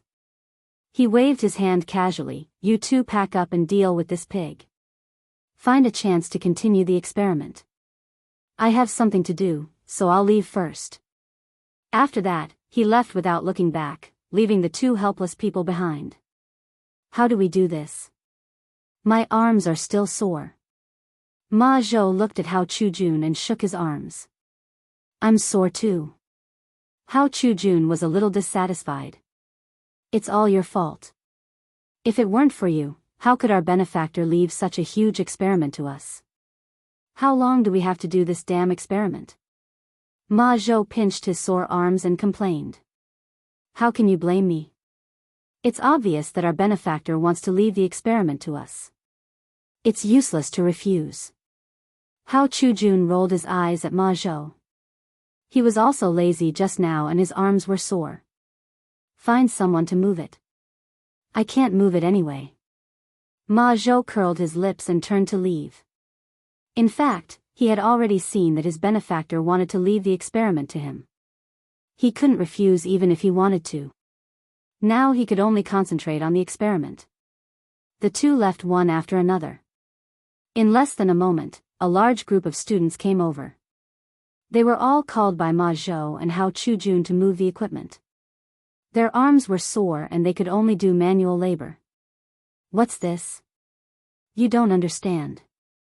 Just now I saw the Dean and Mr. Ma sitting on this coarse cloth and directly ascending to heaven. Ah, this thing can ascend to heaven? Everyone surrounded the coarse cloth like curious babies and kept talking. A leading man stepped forward and picked up a roll of coarse cloth. He looked at the others and said, You said the Dean used this thing to ascend to heaven? His name was Jin Kai, Ma Zhou's disciple. He was usually the diligent type. Yes, I saw the Dean use a coarse cloth to tie a hemp rope. The hemp rope was connected to the brazier below. When the wind blew, he directly ascended to heaven. A man with greasy hair and a powdered face answered. His name was Peng Shui. He usually liked to play basketball and go out to play. Today, when he saw the new thing like the hot air balloon, he suddenly felt that the basketball in his hand was not so good. When he heard that they were going to move things, he was the first to run over. Chapter 1775. Since this thing is so powerful, why don't we give it a try? Peng Shui picked up a piece of burned hemp rope and kept playing with it in his hand. No, we are here to move things. What if the Dean and our teacher know that we are messing with their experimental equipment? Jin Kai spread out his arms to stop the crowd with a reluctant look. He knew the consequences of Ma Zhou's anger and dared not cross the line. Don't worry, we won't destroy the Dean and his teacher's things. We just want to take a look. Peng Shui said with a smile and then winked at the crowd around him. Everyone understood and clustered around Jin Kai, laughing heartily. Senior brother Jin, we just want to take a look. It doesn't matter. That's right, senior brother Jin. Even if we had two guts, we wouldn't dare to break the Dean's things. Senior brother Jin, look, the Dean just got this novel thing. Aren't you curious at all? Anyway, it is damaged now. Why don't we also experiment with it? Maybe there will be some results. Why don't you go to Mr. Ma and ask for credit? Everyone chimed in one after another, and what they said was quite reasonable, which made Jin Kai a little shaken. Jin Kai looked back at the coarse cloth and was a little hesitant. In fact, he also wanted to see what this thing was at first. But he was afraid that the Dean and his teacher would blame him, so he didn't move and kept persuading his classmates. Now, all his classmates wanted to see it, and he couldn't stop them. Otherwise, he would be in a bad situation. Well, let's see it together, but we can't damage the Dean's experimental equipment. Jin Kai said carefully to everyone. Hearing this, everyone jumped up and said that their senior brother was righteous. Usually, Jin Kai was liked by Ma Zhou, so no one dared to embarrass him. In such a situation, they could only persuade him. Fortunately, the other party was a blockhead, and he was coaxed with a few words. This time was no exception. Everyone squatted beside the experimental equipment and formed a circle. Senior brother, tell us, how can we make this coarse cloth fly? Look at the operation of our teacher. Just tie the hemp rope to the coarse cloth, light the fire in the brazier, and hang the pig. Then, it will fly. But the pig is already dead. What should we do? This sentence made everyone's morale drop. They all turned their heads to look at the dead pig that was bleeding from its 7 orifices, their faces full of unwillingness. Yes, the pig was already dead. What was there to play with? Even if the other experimental equipment was intact, there was no way to continue. At this moment, that guy had a flash of inspiration and said, "Pigs are alive, and so are humans. Without pigs, we can use humans." This sentence instantly ignited the hope in everyone's hearts, and they all turned their heads to look in the direction of the voice. The one who spoke had a pointy mouth and monkey cheeks, looking very slippery. His name was Pai Ji, nicknamed Pai Ho. He was usually an expert at coming up with bad ideas, and this time was no exception. Pihu is right. Since there are no pigs, we'll have to use humans. Pihu, you'll do it later. Peng Shui looked at Pihu, not allowing any room for discussion. He was used to being a tyrant in school. He didn't dare to bully people like Jean Kai, but people like Pihu were still easy to deal with.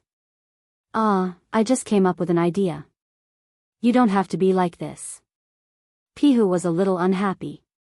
Although he didn't know the use of this experiment, looking at the pig, he knew that it wouldn't end well. Since this idea came from you, you should contribute a little to the experiment. Later, we'll catch you below. Don't worry. Peng Shui went forward and patted Pihu's shoulder to make him feel at ease. Pihu lowered his head, and his eyes were a little evasive. After a while, he slowly said, "All right then." However, Jean Kai was a little worried. He looked at Peng Shui and probed, "Peng Shui, it's not good to let Pai Ji go up. If there's any danger, how are we going to explain it to Master?" He didn't call him by his nickname because he felt that it wasn't respectful. Peng Shui smiled and walked to Jean Kai's side. He put his hand on the latter's shoulder and said earnestly, "Senior brother, you're worrying too much. Pihu is so thin, how can there be any danger? Besides, we'll catch him below. Nothing will happen." Jean Kai looked at Pihu, wanting to see something from him. Unfortunately, he couldn't see anything. Pihu looked like he was willing to do it. It was unknown whether he was willing or coerced. "All right then. Everyone quickly go and prepare. Otherwise, Master will scold us when he sees us." Peng Shui was delighted and hurriedly called out to everyone, "Everyone quickly go and prepare. Replace the burned hemp rope with new ones. Also check the coarse cloth and bring some coal over." Hearing this, everyone hurriedly went to prepare the materials. Only Peng Shui, Jean Kai, and Pihu were left. Not long after, everyone came back one after another. Not only did they bring back the hemp rope, they also brought back other materials, such as iron wire. This made Jean Kai a little confused. "What did you bring iron wire for?" The dean used rope for his experiment. Chapter 1776. That person scratched his head and said awkwardly, "We were afraid that Pihu would break free from the rope, so we took the iron wire." Hearing this, Pihu's face immediately darkened. "Motherf asterisk cur, do you really think I'm a pig? Using iron wire to tie him up?" At that time, he wouldn't even be able to run. No, he couldn't do this job. Just as he was about to speak, a pair of eyes stared at him. It was Peng Shui. Peng Shui glared at him fiercely, causing him to take a step back and swallow the words he was about to say. At this time, Jean Kai's voice sounded again. He looked at Peng Shui. "Peng Shui, it's not good to use iron wire." Of course I know that." Peng Shui smiled and patted Jean Kai's shoulder. "Of course we'll use hemp rope. How can we use iron wire?" With that, he glanced at the guy holding the iron wire. Damn, he really wanted to strangle him to death. Without waiting for others to speak, he continued, "Since everything is ready, let's get ready to start. Tie Pihu up." Hearing this, everyone picked up the rope and walked towards Pihu. Pihu actually resisted in his heart, but due to Peng Shui's abuse of power, he could only choose to submit. Everyone moved quickly and tied Pihu up in a short while, as if they were very experienced in this field. Come, everyone hold up the coarse cloth. Those who start the fire, start the fire. Those who hang the rope, hang the rope. Peng Shuai glanced at everyone and gave the order. For some reason, at this moment, everyone suddenly became excited. It was not like the excitement of seeing the equipment, but the excitement of hearing the command. Even Peng Shuai, who was usually serious, joined in. They didn't have much experience in starting a fire. Most of them were young masters of rich families, or children of high officials. How would they know how to start a fire? They all gathered around the brazier, not knowing how to use the fire starter. It was eldest senior brother Jean Kai who taught them how to start a fire. There was no other way. After following Ma Zhou, he had to learn everything. After half a day, the fire was finally started. Everyone's faces were black and blue. These were the traces left behind by the coal. The most serious was Jean Kai. His face was completely black. Peng Shuai was in the middle of arranging coarse cloth with the others. He inadvertently glanced back and saw Jean Kai. He couldn't help but laugh. Eldest senior brother, what's with your face? Jean Kai still hadn't noticed, so he asked in confusion, what's wrong with my face? As he spoke, he even used his hand to wipe his face. With this wipe, his entire face turned black. Other than his teeth, which were a little white, no other color could be seen. Their conversation also attracted the attention of the other students. Everyone looked at Jean Kai and the people around him and immediately burst into laughter. Ha ha ha, eldest senior brother, your face, no, I can't help it. Ha ha, who would have thought that a fire would end up like this? Ha ha ha. Everyone pointed at Jean Kai and the others, laughing so hard that they were rocking back and forth. Some of them were even lying on the ground laughing. It was no wonder that everyone was laughing at them. Jean Kai and the others looked too funny. They were all like monkeys. Other than their teeth and necks, their faces were all black. A few of them were slightly better. Their faces were full of bumps and bumps, as if they were dressed for an opera. After being laughed at by the crowd, they finally reacted. They looked at each other and their faces instantly turned ugly. No, the others didn't know why their faces turned ugly. It should be because their eyes were embarrassed. They looked at everyone awkwardly, especially Jean Kai. As the eldest senior brother, he couldn't wait to find a hole to hide in and never come out again. Seeing Jean Kai's awkwardness, Peng Shuai hurriedly tried to smooth things over. He coughed twice, clenched his right hand into a fist and put it to his mouth. He couldn't help but smile. Ahem, don't laugh. After saying that, everyone's laughter gradually stopped. The few people on the ground also got up. However, they imitated Peng Shuai and put their right hand to their mouth. From time to time, they would smile as if they hadn't had enough. Seeing this, Peng Shuai put down his right hand and deliberately coughed twice. He glanced at everyone, don't laugh. Let's get down to business. Now that eldest senior brother has helped us start the fire, let's set up the monkeys and hold up the coarse cloth. In fact, he was also trying hard not to laugh. Although he also wanted to laugh, once he laughed, eldest senior brother would be angry and no one would be the scapegoat. However, Jean Kai didn't know this. He thought that Peng Shuai had helped him out and gave Peng Shuai a grateful look. Everyone started to get busy again. They held up the coarse cloth. Pihu was also tied under the brazier, ready to fly at any time. Jean Kai was a little embarrassed. He walked to Peng Shuai and smiled, "Thank you, Peng Shuai." "You're welcome, senior brother." Peng Shuai waved his hand casually, as if he didn't care. Then, he looked at the busy people and seemed to have noticed something. "Slow down, be careful not to strangle Pihu to death." "Peng Shuai, look, it's almost done. I'll take my leave first." Jean Kai glanced at everyone, his eyes somewhat evasive. Chapter 1777. Hearing this, Peng Shuai quivered and hurriedly shifted his gaze back. He pulled Jean Kai's arm and said, "Senior brother, you can't leave. We're only halfway through. Without you, we can't do anything." He knew that Jean Kai was embarrassed and wanted to find a place to wash the coal off his face. However, he couldn't let him leave now. Otherwise, who would be the scapegoat when his teacher came? But, my face. Jean Kai lowered his head awkwardly. He wanted to say something but stopped. It's okay, senior brother. Peng Shui stepped forward and grabbed Jean Kai's shoulder. He was afraid that the other party would run away. Peng Shui said earnestly, you are making a sacrifice for the research. It's glorious.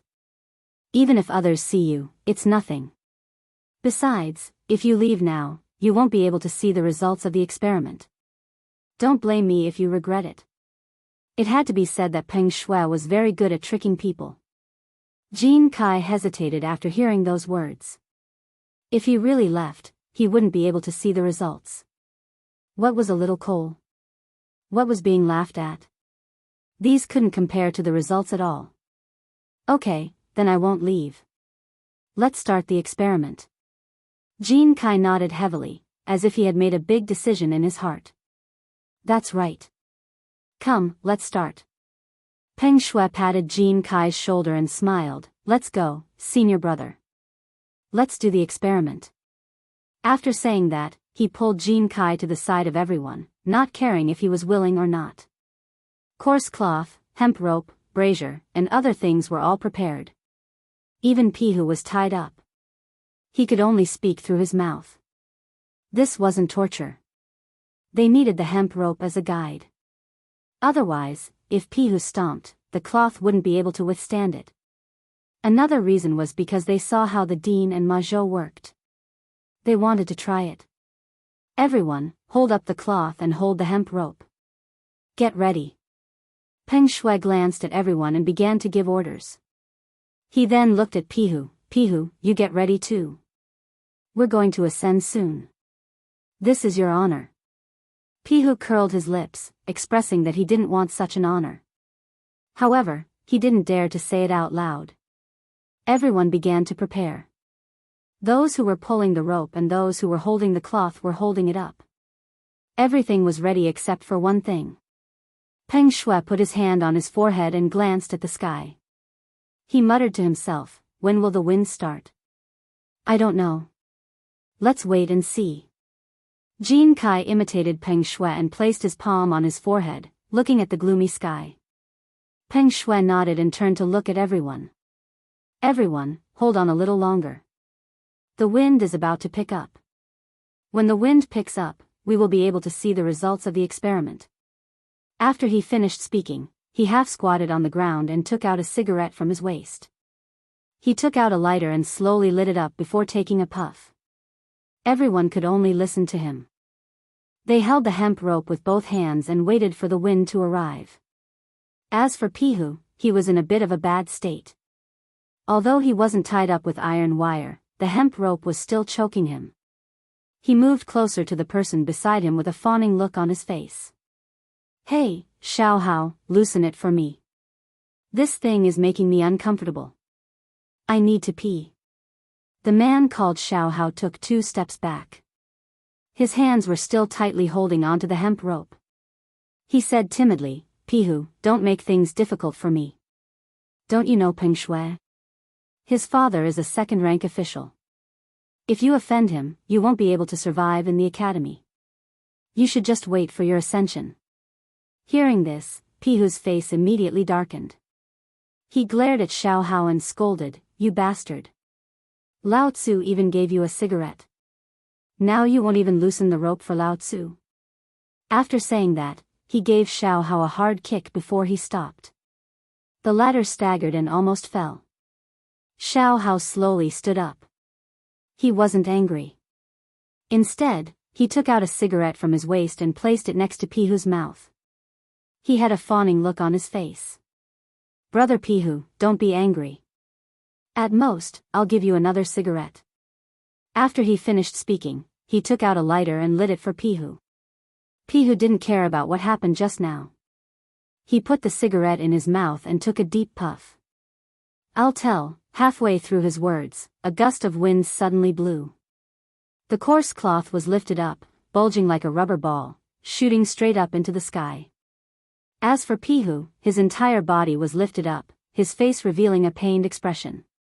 His mouth loosened, and the cigarette immediately fell. As luck would have it, the cigarette just happened to fall onto his pants.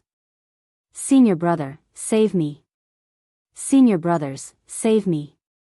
I don't want to play anymore. Pihu had a sullen face as he shouted towards everyone in the sky. Peng Shuai was still half squatting on the ground smoking. When he heard someone shouting for him, he listened carefully. Motherf asterisk Ker, this was Pihu's voice. This guy was flying? He couldn't care less. He threw away the cigarette in his hand and suddenly stood up. He looked towards the direction of Pihu's voice. As expected, the coarse cloth was flying in the air. The fire in the brazier wasn't extinguished. Most importantly, Pihu was also flying. Although his face was a bit ugly, it didn't affect anything. Great, the experiment finally succeeded. Chapter 1778. Peng Shuai looked at the sky with satisfaction, overjoyed. Soon after, he seemed to have thought of something and hurriedly asked Pihu, Pihu, how is it? How does it feel to fly? Although his voice was loud, due to the wind resistance, it sounded different in Pihu's ears. Pihu put his palm to his ear, trying to receive as much information as possible. Ah? You're asking me if it feels good? Good, your sister, Peng Shuai. Lao Tzu won't let you go when he comes down. Although he knew that Peng Shuai's father was a second-rank official, he still decided to teach him a lesson. If it weren't for this guy, would he be in such a sorry state? Just as he was calculating how to teach Peng Shuai a lesson, a sudden pain came from his leg. He quickly lowered his head, startled. It was the cigarette but from before. He was smoking below when a gust of wind suddenly blew, bringing him up into the sky. At that time, the cigarette hadn't been thrown away, so he wanted to take a few more puffs. However, just as he was talking, his mouth loosened, and the cigarette fell out, burning a large hole in his pants. Most importantly, the fire hadn't been extinguished yet, and was growing bigger and bigger. Peng Shuai, you bastard, put me down quickly. Lao Tzu is going to be burned to death. Pihu's eyes were wide open, his face red. He looked at the fire in his pants as he shouted towards the ground. However, although his voice was loud, it didn't reach the ground at all. Peng Shuai frowned, glancing at Jean Kai who was taking notes. Senior brother, didn't you hear what Pihu said? Jean Kai was in the middle of his research, so he didn't care about this nonsense. He shook his head, indicating that he didn't know, and continued to take notes, looking like a good student. Peng Shuai shook his head, looking at the surrounding crowd. Did you guys hear what Pihu said? Oh, Pihu said he was quite happy. No, look at Pihu's expression. He clearly wants to come down. Look, why is there a ball of fire on Pihu's leg? That's the fire from the brazier, not Pihu's. How can a person catch fire out of nowhere, unless Pihu is an immortal? Stop arguing. Pihu clearly looks like he's enjoying himself. Otherwise, why would he shout so loudly? He's clearly showing off. Next time, I want to go to heaven too. Everyone discussed animatedly.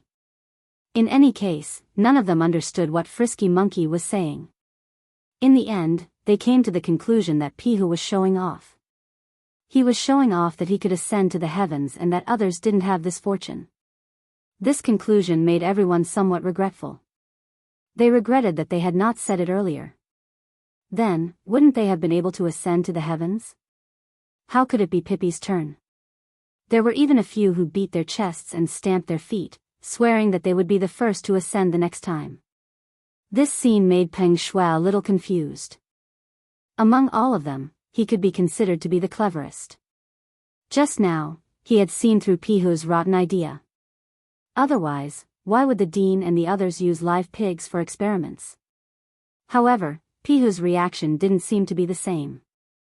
Pihu seemed to be very happy in the sky and even felt like he was floating in the air. Damn it. Next time, Lao Tzu would also go to heaven. No one would be able to snatch it from him. Jean Kai also looked at Pihu enviously. He put down the notebook in his hand and rested his chin on his hands, imagining how he would feel the next time he ascended to the heavens. However, they didn't know how uncomfortable Pihu was in the sky. At this moment, the fire had already reached his thighs and his throat was about to split. This group of bastards still thought that he was showing off. Pihu lowered his head dejectedly. It was as if a bottle of mixed feelings had been knocked over in his heart. However, there was only sourness, bitterness, and spiciness left. If he had resolutely opposed ascending to the heavens, perhaps he wouldn't have suffered such a calamity. Just as he was feeling helpless, another gust of wind blew. The coarse cloth fluttered in the air and the fire in the brazier began to sway as if it would be extinguished at any moment. The wind grew stronger and stronger, directly blowing the coarse cloth away. Pihu was also swaying in the air. He was tied up by the rope and couldn't move. Otherwise, he wouldn't be so passive. On the ground, when everyone saw Pihu being blown away by the wind, they couldn't help but feel jealous. What's so great about that? Isn't it just ascending to the heavens? Yeah, this time, Lao Tzu gave it to you. Next time, Lao Tzu will be the first to ascend to the heavens. Just show off for a while and it's over. Still fucking showing off here, do you really think we're fools? Everyone looked at Pihu with disdain. Their words were full of disdain, but they were jealous in their hearts. Their way of thinking was very strange. They didn't want to admit it, but they were jealous in their hearts and wished that they were Pihu. Peng Shui and Jin Kai were the same. However, the two of them didn't show it. They only quietly watched, but their hearts were slowly filled with envy. At this time, Jin Kai seemed to have discovered something and suddenly exclaimed, "What's going on? Why is Pihu hanging on the tree?" Once these words came out, everyone seemed to have discovered a new continent. Even those who had shifted their gazes away instantly looked towards Pihu's direction. Sure enough, Pihu and the coarse cloth were both hanging on the tree in a sorry state. Fortunately, the brazier was extinguished. Otherwise, the tree would have been burned. Chapter 1779. It turned out that when the wind blew, Pihu had been blown onto a tree branch.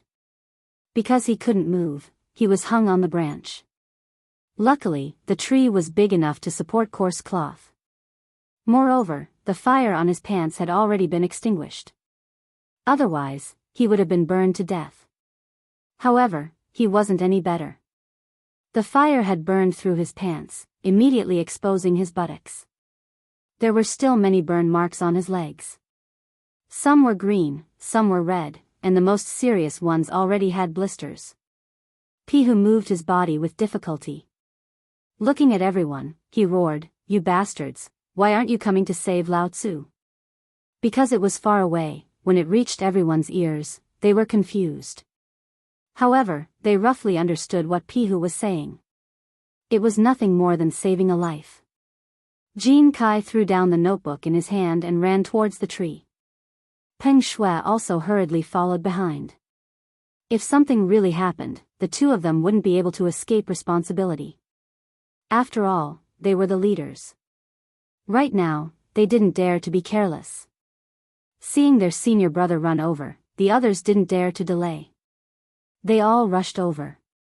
The tree was still some distance away from everyone. Fortunately, they were still worried about coarse cloth and Pihu, so they didn't dare to stop. After about an incense stick's worth of time, they finally arrived under the tree. However, everyone was already panting from exhaustion. Looking at everyone under the tree, the anger in Pihu's heart involuntarily rose. "You bastards, Lao Tzu is about to die because of you. Hurry up and save Lao Tzu. Otherwise, Lao Tzu will definitely report you to the dean." He mercilessly scolded, not caring about everyone's face. Peng Shui's face was somewhat unsightly. He panted heavily, his face red. Both hands on his knees, he raised his head. "Pihu, you motherf asterisk cur. Lao Tzu didn't force you to go to heaven.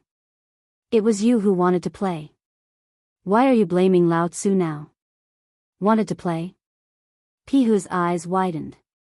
If he wasn't tied up right now, he would definitely give this guy a good beating. You bastard, it was you who threatened Lao Tzu. Now it's Lao Tzu who wanted to play. Pihu's mouth was unforgiving as he glared and scolded. Hearing this, Peng Shuai was immediately enraged.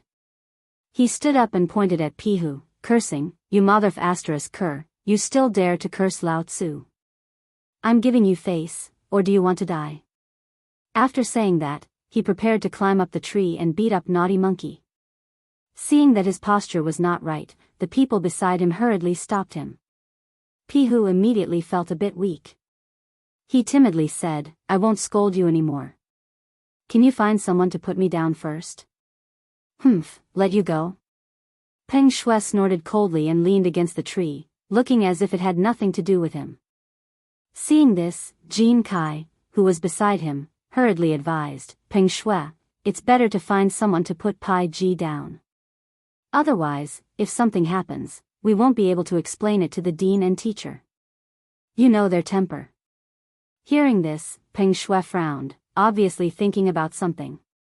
After a while, he turned to look at Pihu with a teasing smile on his face. "Pihu, it's not impossible to let Lao Tzu put you down, but you'll have to pour night incense for Lao Tzu every night." "Peng Shuai, this isn't too good." Jin Kai looked at Peng Shuai, looking like a good guy. "Senior brother, you don't understand. This is to teach this guy a lesson." "Who asked him to curse me just now?" Peng Shuai patted Jin Kai's shoulder, indicating that it was fine. Then, he looked at Pihu, his teasing smile even more obvious. "Pihu, how about it? If you agree, Lao Tzu will put you down right now." Pihu's brows were almost knitted together. His expression was ugly, and he wanted to say something, but stopped.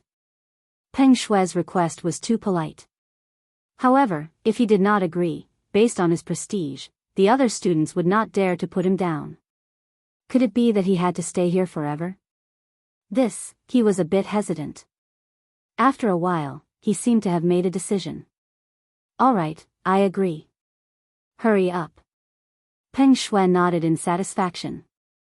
He glanced at Little Hao behind him and ordered, "Little Hao, you go up." "Ah, me?" Little Hao exclaimed and pointed at himself. His expression was a bit ugly.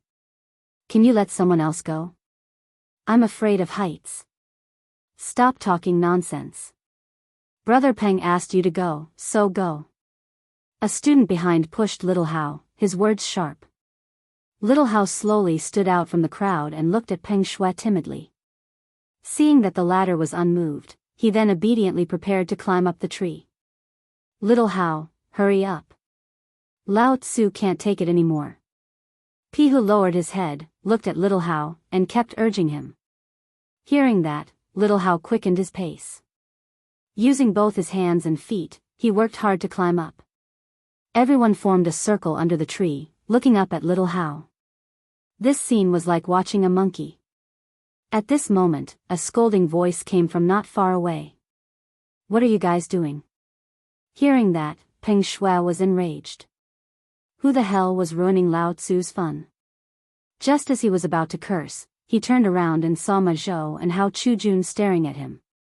Instantly, he lost his previous elegance and smiled softly. "Respected teachers, why are you here?" Chapter 1780. Everyone turned around. When they saw Ma Zhou and Hao Chujun, they quickly lowered their heads like children who had done something wrong. Xiao Hao, who was on the tree, was also attracted by the sound. He turned his head and was so shocked that he couldn't help but let go of his hands. He immediately fell on his butt. "Ouch, my butt." Xiao Hao's eyes were half closed. His face was a little ferocious. He touched his butt and screamed in pain. His screams attracted Ma Zhou and Hao Chujun's attention. They pushed the people in front of them and said, "Move aside." What happened inside? No one dared to disobey and made way for the two of them. Ma Zhou and Hao Chujun walked under the tree and saw Xiao Hao lying on the ground and screaming. "What's going on?" Ma Zhou pointed at Xiao Hao and questioned the crowd. He had asked this group of brats to move the equipment. After waiting for a long time, not only did the equipment not return, but the people were also gone. So, he and Hao Chujun decided to come out and look for them. Then, they saw this scene. Jin Kai walked out from the crowd and said respectfully, "Teacher, wait." Ma Zhou reached out and interrupted him. He walked around Jin Kai twice and touched his chin with his palm. He was puzzled and asked, "Why don't I remember having a disciple like you?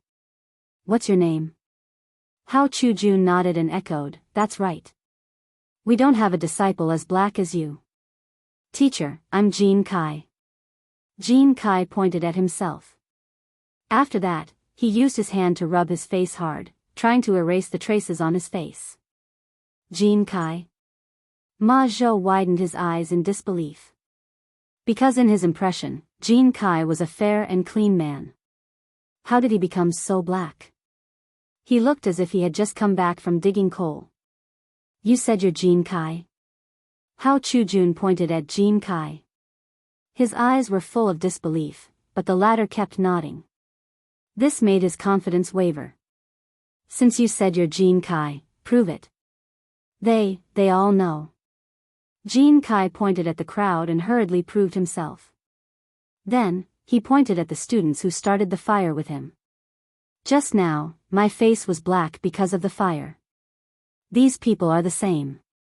Everyone nodded and admitted that Jin Kai was telling the truth. Seeing this, Ma Zhou and Hao Chujun temporarily admitted that the black-faced man was Jin Kai. Ma Zhou didn't have the time to care so much. He casually waved his hand and said, "All right, tell me what's going on now. Why did you take so long to get the equipment? And they're all crowding around the tree?" Jin Kai lowered his head like a child who had done something wrong. "Master, it's like this. At first, there was no problem with us taking the experimental equipment, but Peng Shui said he wanted to do an experiment, so we used the materials you left behind for the experiment. We even tied Pai Ji to it." "What? You dare to experiment on living people?" Ma Zhou's eyes widened, and his body trembled as he pointed at the crowd. At first, he didn't hear anything in the beginning, but the more he listened, the more he felt something was wrong. Using experimental equipment for experiments? Just how much guts did he have?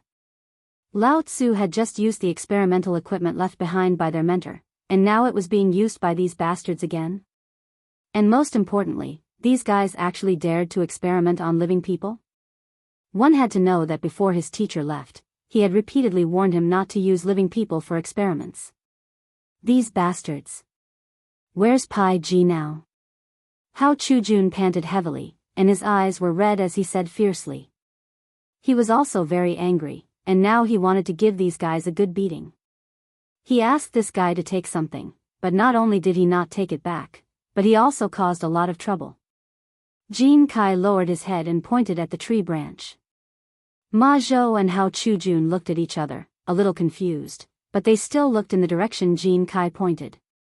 In the end, they saw Pai Ji hanging on the tree branch, panting heavily, as if he was dying. This, Ma Zhou's body trembled even more.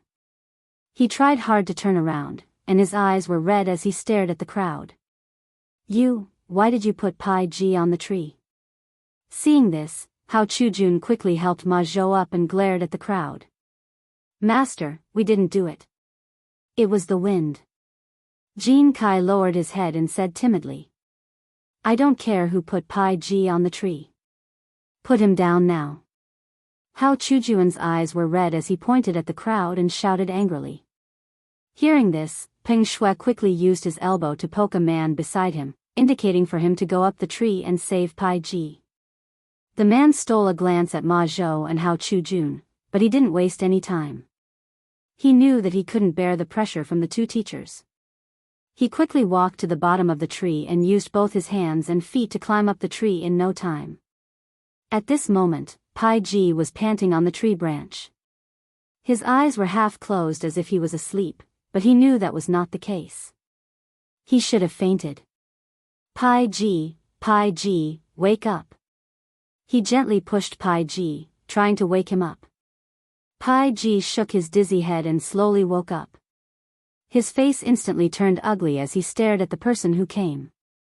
"Shui Huan, you bastard. You still know how to save Lao Tzu?" Do you want to see Lao Tzu die before you are satisfied?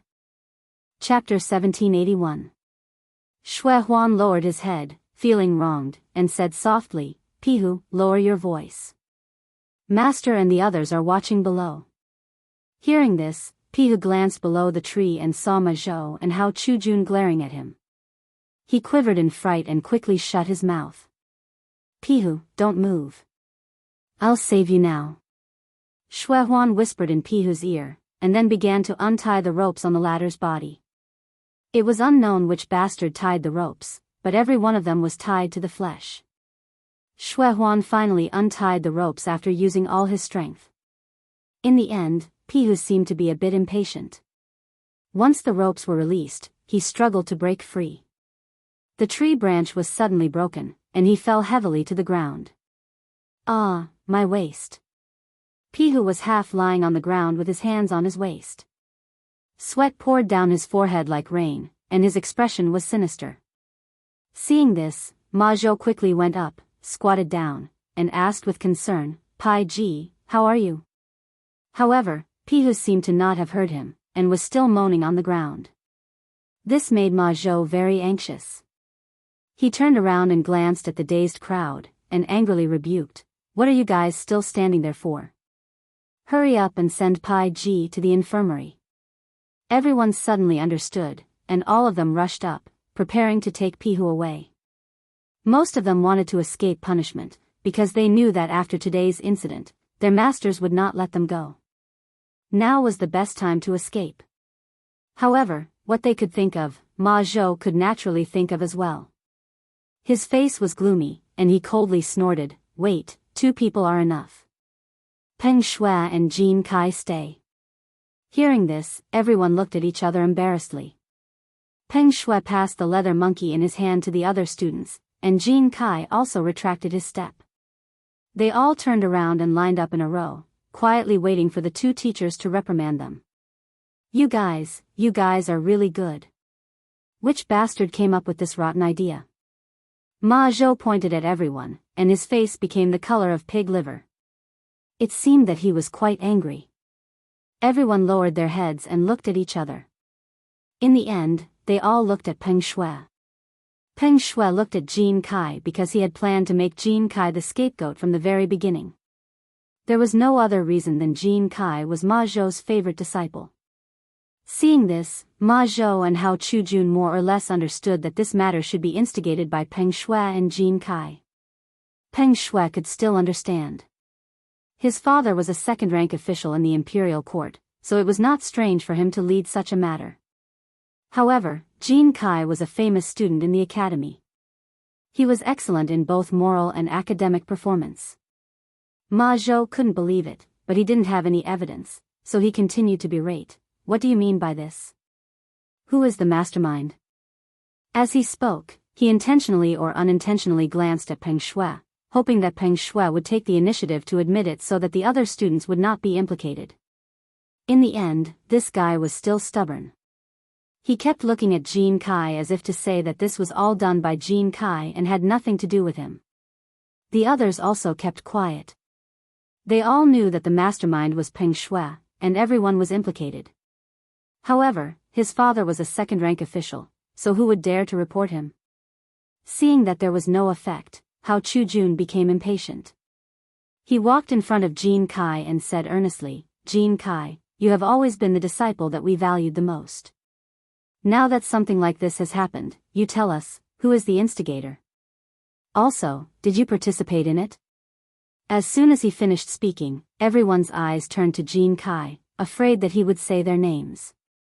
Especially Peng Shui, he clenched his fists, and his eyes were about to burst into flames. He stared at Jin Kai, hoping that this guy would not report him. Jin Kai was actually in a difficult position. If he reported Peng Shui, his father was a second-rank official. Not only would his career be difficult, but it would also be difficult for him to stay in the academy. If he didn't report him, his teachers would definitely be disappointed in him. He glanced at everyone who was looking at him with hopeful gazes, and then looked at Peng Shui. He was very conflicted, but in the end, he made up his mind. He took a step forward and said seriously, My 2 teachers, everyone here is the mastermind behind this matter, and they are all responsible, including myself. Please punish me." Hearing this, everyone's eyes widened as they looked at Jean Kai, because they had not expected him to say this. Those students who did not participate in the mastermind had already cursed Jean Kai's 18 generations of ancestors in their hearts. They were only following Peng Shui's instructions, so how did this guy become the mastermind? And Peng Shui could be said to be the one who benefited the most. Not only was he the mastermind behind the entire matter, he had also threatened Pihu, so he should receive the heaviest punishment. In the end, when it came out of Jean Kai's mouth, it was as if he had been erased, just like everyone else. Ma Zhou and Hao Chujun were a little dumbfounded. They had thought that Jean Kai would report Peng Shui and explain everything clearly. Who would have thought that not only did this guy not report anyone, he even took responsibility for himself. Chapter 1782. Mother ****, was this supposed to be fair? Fair and impartial? Or was this guy involved from the beginning?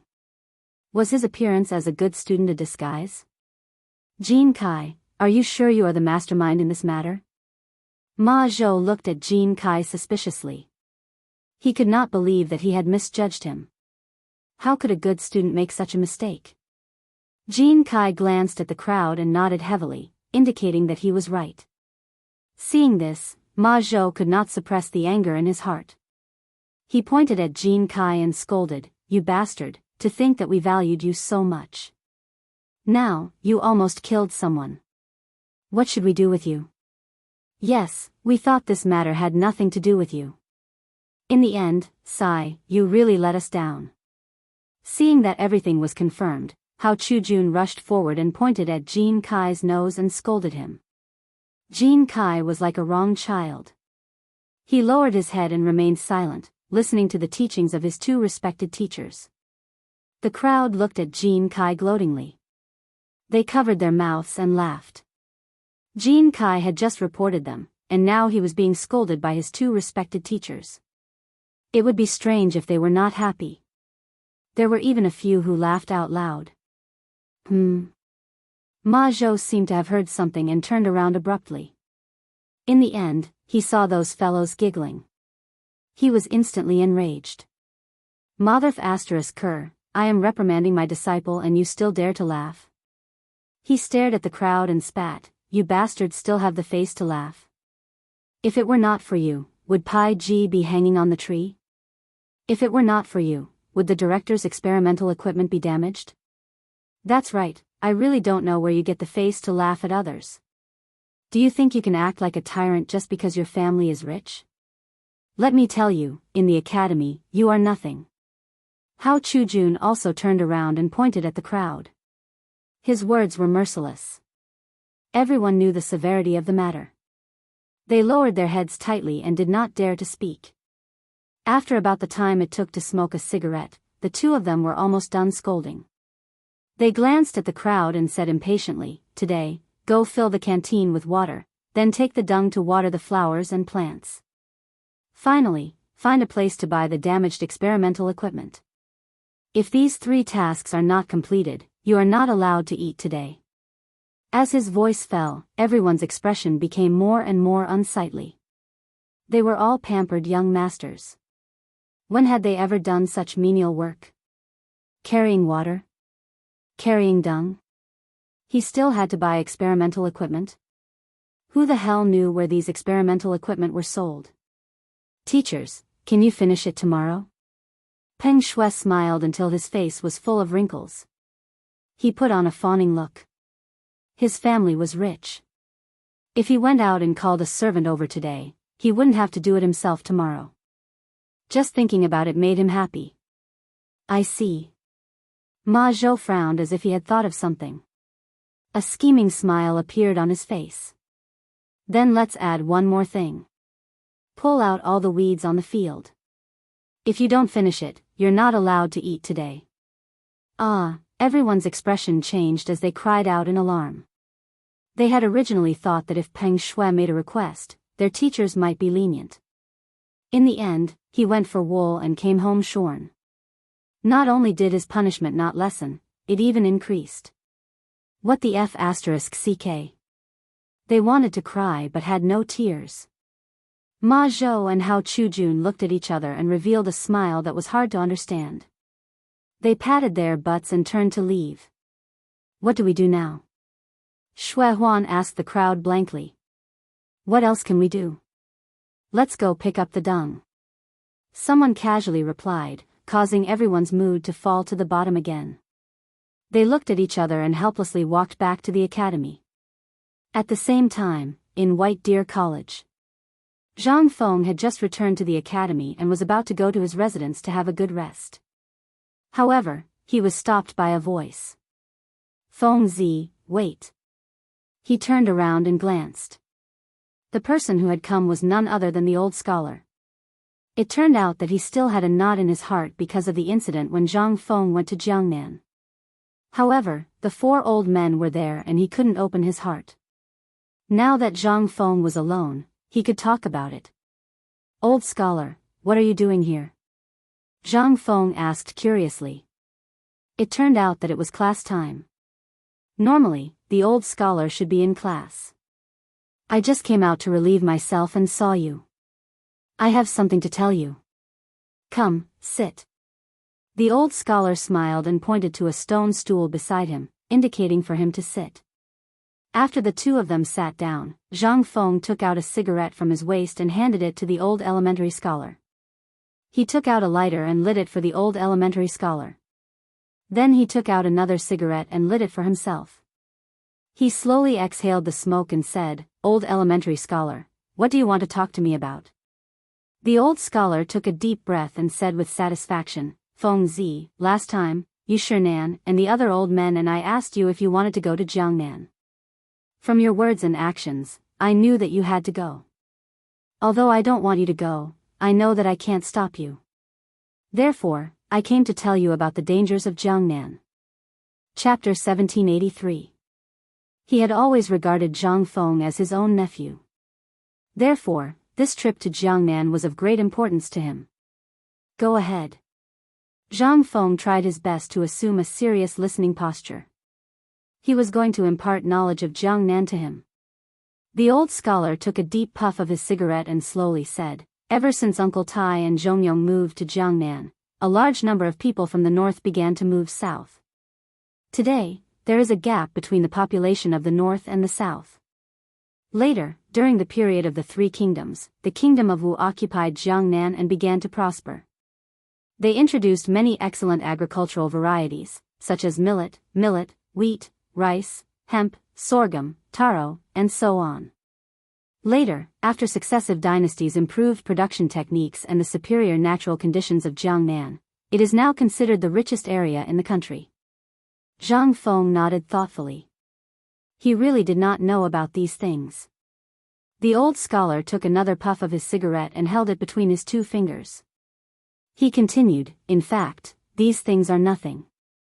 After all, these things can only be used to fill the stomach. The most important things are ceramics, sculptures, and colored glaze. Because of these things, many rich businessmen in Jiangnan are happy to do business in Jiangnan. This is also the reason why the clans are so powerful. Most of the money in the world is gathered in Jiangnan. The rich businessmen have no choice but to go to Jiangnan to discuss cooperation. This, Zhang Feng frowned and took a deep puff of his cigarette. He asked, Then why is it that no one has broken this law? Broken? The old scholar laughed subconsciously. The rich businessmen can make money and the clans can stabilize their position. Who would want to break this law? Besides, most of these technologies are in the hands of the clans. Usually, no one dares to go against them, but what? Zhang Feng asked subconsciously. But you have a chance. The old scholar put the cigarette in his mouth and revealed a meaningful smile. Zhang Feng frowned. His mind was spinning fast. Suddenly, he seemed to have thought of something. You mean perfume? Not bad. The old scholar took the cigarette out of his mouth and smiled.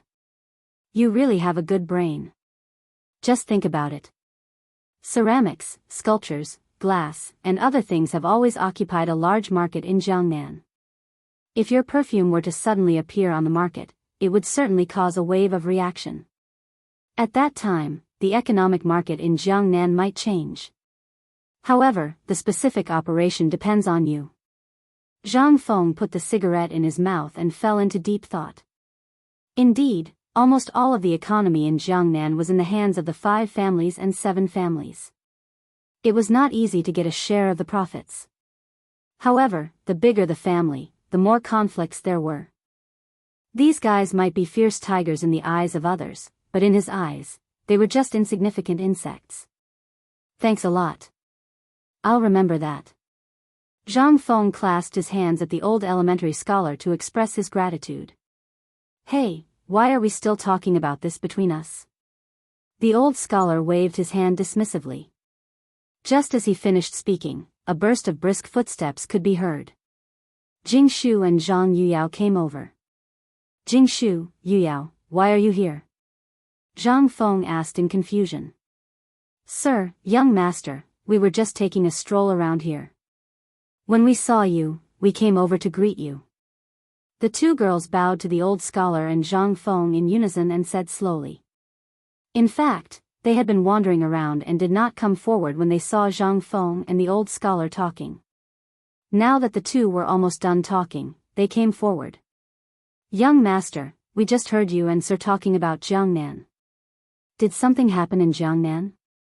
Jingshu looked at Zhang Feng and asked curiously. The 2 of them had overheard some of the conversation, but they couldn't hear it clearly, so they decided to ask. Zhang Feng waved his hand and replied casually, nothing, I just decided to go to Jiangnan. Hearing this, the 2 girls' hearts skipped a beat. Young master was going to Jiangnan? Was he going to find you? Apart from this possibility, they could not think of any other. If this was true, their status would be threatened. The 2 girls looked at each other as if they were communicating something. Then, they nodded in unison. Young master, sir, we have something to do, so we'll take our leave. Jingshu bowed to Zhang Feng and the old scholar, then left with Zhang Yuyao. Zhang Feng was a little confused. Why did they leave after saying a few words? Old scholar, what are they doing? He looked at the old scholar and was a little confused. How would I know? Why don't you ask them? The old scholar took a deep puff of his cigarette and did not care. Then, he looked at Zhang Feng and said, Come, let's continue talking about your trip to Jiangnan. Zhang Feng nodded and glanced at the backs of the 2 girls, then slowly sat down. Looking back, the 2 girls did not stop walking after saying goodbye to Zhang Feng and went straight to their residence. Their hearts were pounding. Finally, they arrived at their residence after a while. Sister Jingshu, close the door. Zhang Yuyao said to Jingshu behind her as she entered the house first. Chapter 1784. Jingshu nodded and locked the door. Then, she turned around and sat on the bed. She looked at Zhang Yuyao, who was beside her. She looked a little nervous. Sister Yuyao, did you hear what they said just now? What do you think? Zhang Yuyao clenched her fists and tugged at the corner of her clothes. Sister Jingshu, I don't know either. Do you think Prince Zhang is going to Jiangnan for you? Jingshu's heart skipped a beat when she heard that. She thought so too. However, when she heard it from Zhang Yuyao, she couldn't help but feel nervous again. Yes, what if Prince Zhang went to you? Wouldn't she and her sister be left behind? Would Prince Zhang abandon her? Probably not. Prince Zhang wasn't that kind of person. In an instant, thousands of thoughts flooded her mind. Well, I don't know, but it's possible. She answered carefully. Although she didn't want to admit it, facts spoke louder than words. Then what should we do? Zhang Yuyao stood up abruptly. Her face was a little pale. She began to walk in small steps in the room. As she walked, she muttered under her breath. Prince Zhang is going to Jiangnan? What should we do? What if he goes to you? Seeing this, Jingshu stood up and grabbed Zhang Yuyao. She comforted her. Sister Yuyao, don't be nervous. Let's think of a way together. Although men in this era could have 3 wives and 4 concubines, which woman would give the man she liked to another woman? No one would, including the 2 of them. Zhang Yuyao glanced at Jingshu. She slowly calmed down. She held Jingshu's hand and asked anxiously, "Sister Jingshu, do you have any ideas? Or don't let Prince Zhang go to Jiangnan." Jingshu waved her hand helplessly. It's impossible to stop Prince Zhang from going to Jiangnan. Didn't you hear what Master said just now? If even he couldn't persuade Prince Zhang, who else can? Then what should we do? Zhang Yuyao sat on the bed, feeling a little weak. Jingshu supported her chin with her hand, as if she was thinking about something. After a while, she seemed to have thought of something. She looked at Zhang Yuyao and said with a smile, "Big sister Yuyao, since we can't persuade Prince Zhang, why don't we go with Prince Zhang?" "Sure." Zhang Yuyao exclaimed and stood up from the bed. But in the next second, she put on a disappointed expression. What if Prince Zhang doesn't agree? Jingshu held Zhang Yuyao's hand and smiled. "No, as long as we talk to Prince Zhang properly, it will definitely work." "Okay, then let's talk together." Zhang Yuyao nodded. After saying that, she prepared to open the door and look for Zhang Feng. However, as soon as the door opened, a sturdy chest bumped into Zhang Yuyao.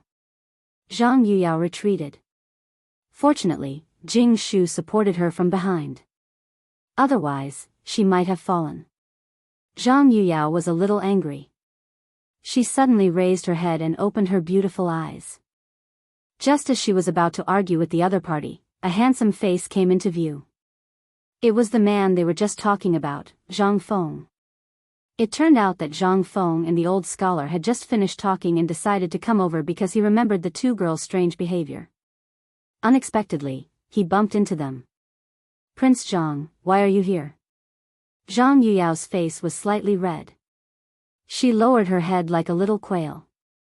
"That's right, young Master Zhang. Aren't you discussing business with Sir?" Jingshu also reacted at this time and deliberately interjected to ease Zhang Yuyao's shyness. It had to be said that she was a very considerate sister. "Oh, I finished talking with Master, so I came to see you." Zhang Feng scratched his head and smiled, trying to hide the embarrassment on his face. After all, he and the 2 girls were not married yet. This was indeed a little inappropriate. Jingshu seemed to see Zhang Feng's embarrassment and hurriedly greeted, "Prince Zhang, please sit." Yes, please sit." Zhang Yuyao also reacted and picked up the teapot beside her to make tea for Zhang Feng. However, she couldn't hide the blush on her face. It was white with a hint of red, just like a peach. Zhang Feng nodded and casually found a chair to sit down. At this time, Zhang Yuyao also handed over the teacup in her hand and said shyly, "Prince Zhang, please have some tea." Zhang Feng took the teacup and took a sip. He then put the teacup down and looked at the 2 girls. "What happened to the 2 of you just now? Are you feeling unwell?"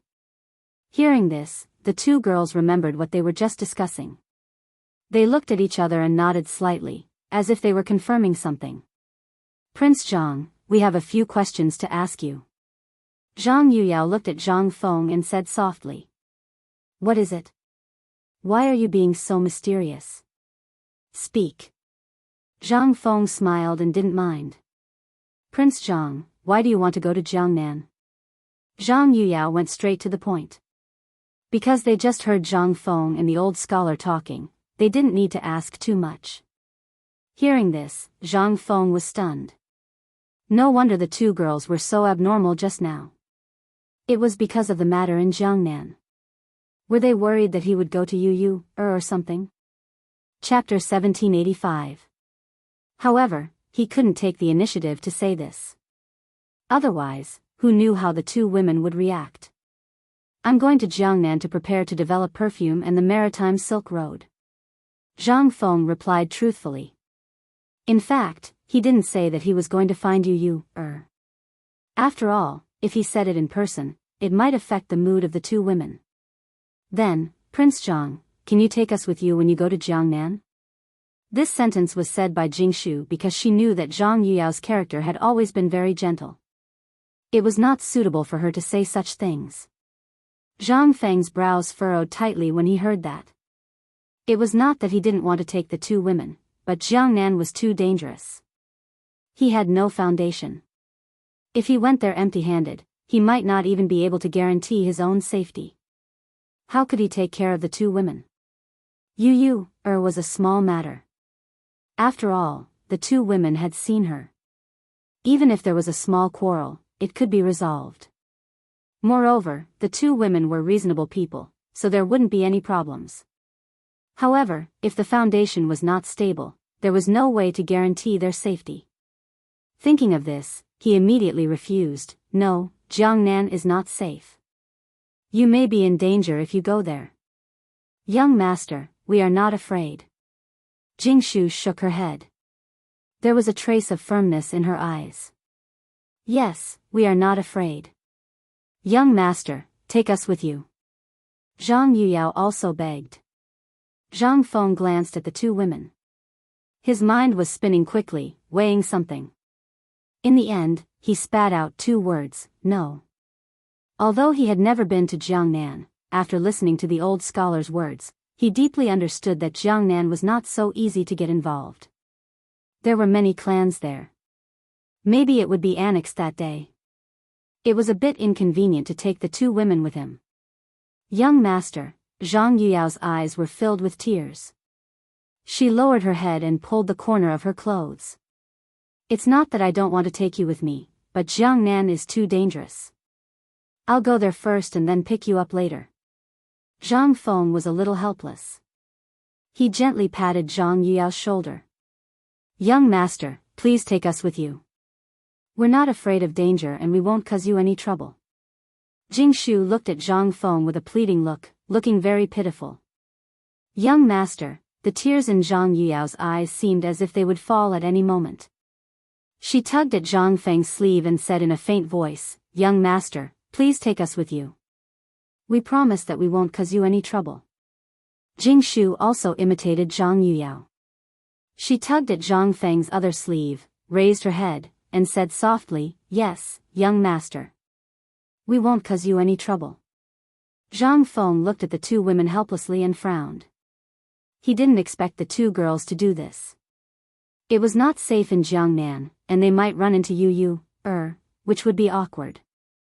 Don't agree, which man could refuse two beautiful women acting coquettishly? Okay, I promise you, but you have to promise me one thing. Zhang Feng nodded heavily, as if he had made a huge struggle in his heart. Hearing this, the two women were instantly overjoyed. The sadness just now was also thrown away. With a satisfied smile on their faces, they said, Thank you, young master. As for the second half of Zhang Feng's words, the two women didn't listen at all. He had no choice but to remind them, after you go to Jiangnan with me, you have to listen to me in everything. You can't make decisions on your own. He did this for the good of the two women. After all, he was not familiar with Jiangnan at all. What if something happened? She told them here to give them a heads up. The two women were completely immersed in joy. No matter what Zhang Feng said, they nodded hard. Okay, we promise you anything. Zhang Feng nodded with satisfaction and said with a smile, Well, I'll go first. After that, he walked straight to the door and closed it for the two women. Only the two women were left in the room. Their faces were full of joy as they held each other's hands. Sister Yuyao, since young master has promised us, let's prepare the things to go to Jiangnan so that we won't be in a hurry. Jingshu looked at Zhang Yuyao and said with a smile. Okay, Sister Jingshu. After that, Zhang Yuyao pulled Jingshu to the bed. The two women sat on the bed and packed up the things they thought they could use. After a while, the two women's discussion came from the room. This dress is too thick. It's not suitable for Jiangnan. Sister Jingshu, let's take this rouge. We can't embarrass Prince Zhang when we go to Jiangnan. We also have to take this guqin. Otherwise, what if Prince Zhang wants to listen to music? In this way, the two women discussed happily as if they didn't know the meaning of tiredness at all. Women were like this. Once they were going on a long trip, they would take care of everything, from daily necessities to gold, silver, and jewelry. Looking back at Zhang Feng, he came out from the two women and went straight to his residence. He sat in a chair, slowly lit a cigarette, took a deep breath, and exhaled the smoke, showing a satisfied look. Chapter 1786. This feeling made him feel very comfortable. He narrowed his eyes and recalled the conversation he had with the old elementary scholar. The old elementary scholar was actually a nostalgic person. Although he said that Jiangnan was not good, he still understood that Jiangnan was powerful and irreplaceable. This time, he would go to Jiangnan to help the Xia family and repay the old elementary scholar's kindness. Thinking about it, he put the cigarette back in his mouth and took a deep puff. He glanced out of the window and saw that the moon was already high in the sky. It was already night time. Zhang Feng exhaled a mouthful of smoke and stood up abruptly. He threw the cigarette butt on the ground and stamped it out. He turned around and walked to his bed. There was no entertainment in the academy at night and everyone went to bed early. He was no exception, except for some naughty guys who liked to play basketball. He quickly took off his clothes and lay on the bed to count the stars. After a while, there was a light snoring sound in the room. The next day, a long yawn came from the room. Zhang Feng rubbed his sleepy eyes and slowly opened them. He glanced at the messy clothes on the bed and began to put them on. After putting on his clothes, he jumped out of bed and washed his face with the water he had prepared. He felt much more awake. Then, he took out a cigarette from his waist and put it in his mouth. He lit the match and took a deep puff. He exhaled the smoke and pretended to be satisfied.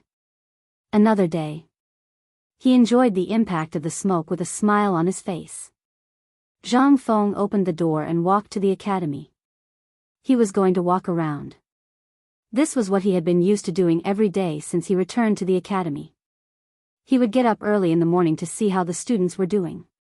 He also wanted to see if those fellows were slacking off. It was a bit like the director of academic affairs in the modern world. Before he reached the door of the classroom, he heard a burst of students reading aloud in a loud voice. A wise man must see far and see clearly. If he does not see clearly, he must not be selfish. A man of law must be strong and resolute. If he is not resolute, he must not be deceitful. Zhang Feng nodded his head. This voice was very familiar to him. He didn't walk closer, but instead glanced at the classroom.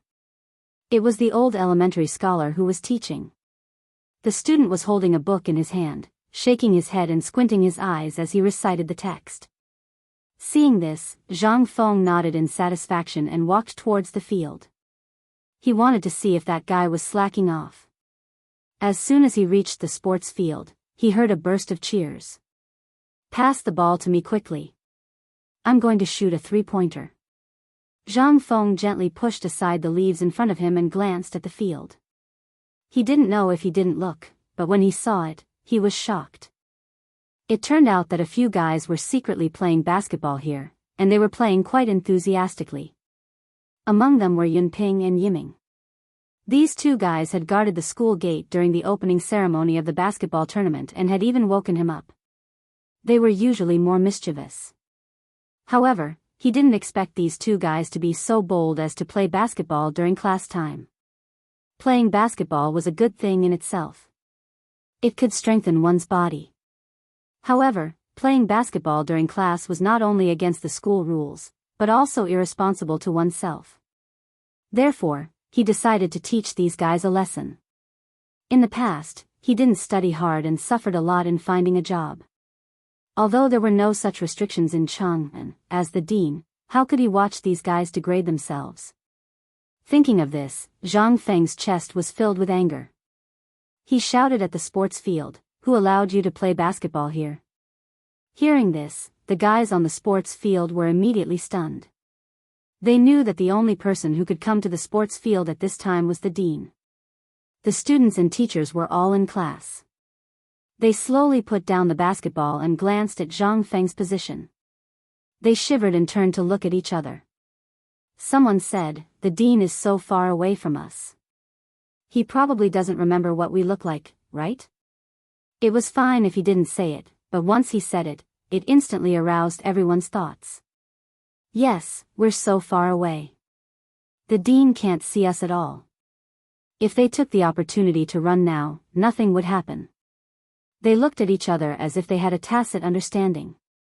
Then, they nodded. As if they had made up their minds, they ran in one direction. With the first one taking the lead, there would naturally be a second one. The people behind were afraid of falling behind and being caught by Zhang Feng, so they also ran toward the first person like wild horses out of control. Seeing this, Zhang Feng's expression changed. He was instantly angry. He began to shout at the top of his voice, "Yiming, Yunping, if you two brats run again, you don't have to come to class tomorrow." After saying that, he hurriedly chased after her. When Yiming and Yunping heard this, their hearts skipped a beat. The dean knew it was them? Then what's the use of running away now? Wouldn't they still be punished by the dean? Perhaps if they were caught, the punishment would be even more severe? The two of them looked sullen and subconsciously stopped in their tracks. This sudden stop was not a big deal, but the students behind them all tumbled down, and even they themselves staggered forward. Chapter 1787. It turned out that the two of them were running at the front. When they suddenly stopped, the people behind them did not notice and bumped into them. The result was obvious. Everyone fell flat on their faces. Yiming, Yunping, why did you two suddenly stop?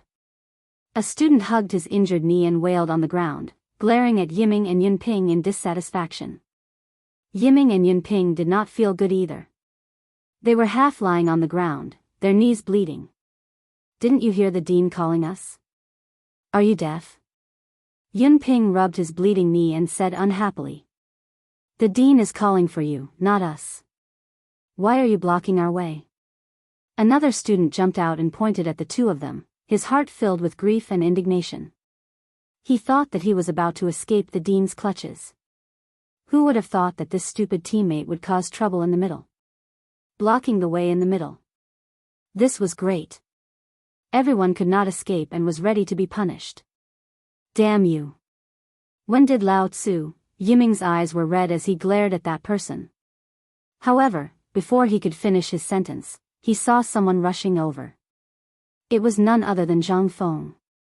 He quickly put on a fawning expression and said, "Dean, you're here." Hearing that, everyone instantly forgot about what had just happened and quickly turned to look at Zhang Feng. At this moment, Zhang Feng was half lying on the ground with his hands on his knees. Beads of sweat could be seen on his forehead. His mouth was wide open. He glanced at everyone from time to time and lowered his heavy head. He pointed at them and said, You. Obviously, Zhang Feng was tired from chasing these guys. He rarely exercised. Coupled with the sudden acceleration, his body could not take it. All of you, stand properly. He panted heavily and rubbed his back. He tried his best to stand up and pointed at everyone. No one dared to delay. They supported each other and stood up in pain. They tried their best not to make a sound. Zhang Feng glanced at everyone and patted his chest to calm himself down. Then, he looked at everyone with a gloomy expression and said, "Why did you come out to play basketball during class?" He had also been through this stage, so he could understand everyone's thoughts. He did not intend to pursue the matter of them running away. He just wanted to pull them back on the right track and not just think about playing every day. "Dean, we just want to have some fun. We'll go to class soon." Yiming scratched his head, feeling a little embarrassed. With the first person speaking, the others also began to plead for mercy, hoping that Zhang Feng would let them go. "That's right, Dean. We just want to have fun. Please let us off this time. Dean, please be magnanimous and let us off this time." Everyone was begging for mercy with a pleading look on their faces, which made one want to laugh. But how could Zhang Feng smile in this kind of situation? He coughed twice and said earnestly, "I know you're playful. This is human nature, and I don't intend to do anything to you. But your parents sent you to the academy so that you can learn something and serve the country and the people in the future, and become the pillars of the Tang dynasty. Look at what you've done today. How can you face your parents? Everyone bowed their heads and said nothing, as if they were thinking about something. Then, Zhang Feng continued, since you've violated the school rules today, the punishment is unavoidable. Everyone, go and water the flowers and plants on campus. Then, everyone will take turns to guard the school gate at night until everyone completes the punishment. Do you understand? These guys had violated the school rules and must be punished. Otherwise, more people would follow suit in the future, and the school would be in chaos. Everyone nodded and still did not speak. Well, you can go to class first and complete the punishment after class. Zhang Feng waved to the crowd and motioned them to leave. They looked at Zhang Feng and wanted to say something but stopped on second thought. Then, they dispersed in twos and threes. After everyone left, Zhang Feng walked to the cafeteria. He was so tired from chasing those guys just now that he was hungry. Besides, he got up early in the morning and did not eat anything. Now, his stomach was growling. Unable to bear the protest of his stomach, Zhang Feng had to speed up. After a while, he finally arrived at the entrance of the cafeteria. Boss, give me some lamb stew. He randomly found a seat and shouted at the boss who was busy at the side. When the boss saw that it was Zhang Feng, he immediately put on a smile. Oh, it's President Zhang. Please wait a moment. The lamb stew will be served soon. Have some tea first. After saying that, the boss came up with a pot of tea. Zhang Feng was his big boss, so he did not dare to neglect him. Come, have some tea. The lamb stew is being prepared at the back. The boss was very fast. He quickly poured a bowl of tea and handed it to Zhang Feng. Zhang Feng took the tea and slowly tasted it. President Zhang, the basketball game you organized last time was really good. When can you organize it again? The boss took the opportunity to chat with Zhang Feng while the lamb stew was being prepared at the back. He made a lot of money from the basketball game last time. Although a lot of business was taken away by the people, it was not a big deal. After all, without Zhang Feng, he could not have organized it. Therefore, he hoped that Zhang Feng would organize it again. Chapter 1788. Oh, I don't know. Zhang Feng put down his teacup and replied calmly. He really wasn't sure when he would hold it again, so he could only give the boss a perfunctory answer. I see. The boss was a bit disappointed, but he quickly covered it up and put on a smile again. Then you can drink first. I'll go check on the lamb stew. With that, he turned and walked towards the kitchen. Right, boss, give me some braised meat. Zhang Feng turned around and added. The boss smiled and nodded, indicating that he understood. Moments later, the boss walked out of the kitchen with a waiter, carrying lamb stew and braised meat. Most importantly, there was a jug of fine wine. Here, President Zhang, the lamb stew and braised meat you ordered are here. The boss walked in front of Zhang Feng and put down the dishes one by one. Boss, I didn't order any wine. Zhang Feng pointed at the jug, a bit confused. Hey, principal, eating meat without drinking won't last long. The boss smiled and put the jug in front of Zhang Feng. This wine is a gift from me. Drink as much as you want. With that, the boss walked away with the waiter, not giving Zhang Feng a chance to speak. Zhang Feng looked at the boss's back and thought to himself, the boss is quite interesting.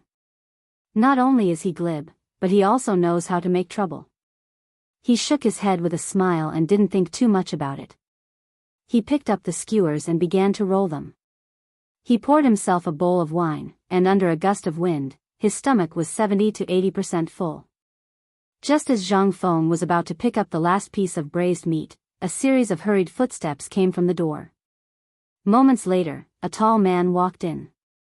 He looked around as if he was looking for something. When he saw Zhang Feng, he immediately became excited. Principal, I've finally found you. Zhang Feng turned around and looked at the man, a bit confused.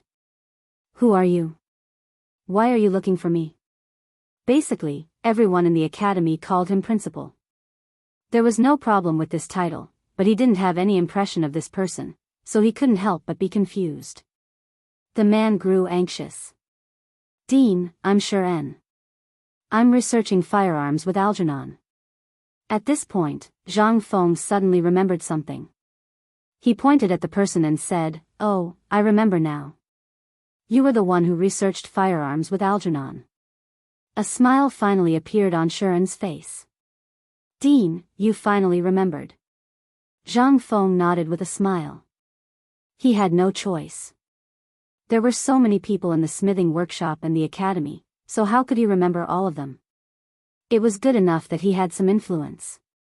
However, this little influence was a great gift to Shuren. "Oh right, aren't you in the forging workshop? What are you doing here?" Zhang Feng placed the braised meat in his mouth and asked vaguely. As soon as he finished speaking, Shuren cautiously scanned the surroundings. After confirming that no one was eavesdropping, he slowly leaned over to Zhang Feng and whispered in his ear, "Principal, Algernon asked me to tell you that the firearms have been successfully modified, and that there's a new invention." Before he came, Algernon had warned him that the firearms were not to be known by outsiders. That was why he was so cautious. Of course, he also knew the severity of the matter. He didn't dare to reveal anything to anyone. Hearing this, Zhang Feng's face lit up. He hurriedly pulled Shuren out of the door and said, "Let's go back to the forging workshop." Now, he couldn't wait to see what Algernon's gun would look like. Shuren was naturally happy as well. The two of them rushed to the forging workshop without stopping. Before long, they arrived at the workshop. When they entered, they saw that everyone was gathered in a circle with Algernon in the center. They didn't know what they were doing. "Algernon, what are you guys doing?" Zhang Feng asked subconsciously. Hearing this, everyone turned to look at Zhang Feng. Their faces were filled with joy. It seemed that Algernon's experiment had been very successful. "Principal, you're here. We're researching steel balls, which are bullets." Algernon pushed aside the crowd and walked towards Zhang Feng. "Bullets?" Zhang Feng glanced at the steel balls on the table, completely forgetting about the firearms. He walked towards the wooden table and picked up a steel ball. "Why are you researching these?" "Principal, we found that the steel balls aren't very powerful, so we're thinking of ways to improve them." Algernon walked to Zhang Feng's side and looked at the steel balls on the table. He was somewhat helpless. Algernon's words reminded Zhang Feng of the real bullets in his previous life. Those bullets were usually made up of 4 parts: a pellet, a cartridge, a propellant, and a cap. The pellet was used to penetrate the target at high speed. The cartridge was used to connect the pellet, protect the propellant, and seal the gunpowder gas. The propellant was burned to give the pellet a higher initial velocity. The cap was used to fire the pellet. Algernon and the others couldn't make such bullets now. However, they could slightly change the shape of the steel balls. That way, they could still cause damage. "Algernon, did you guys have any results?" Zhang Feng looked at Algernon and asked.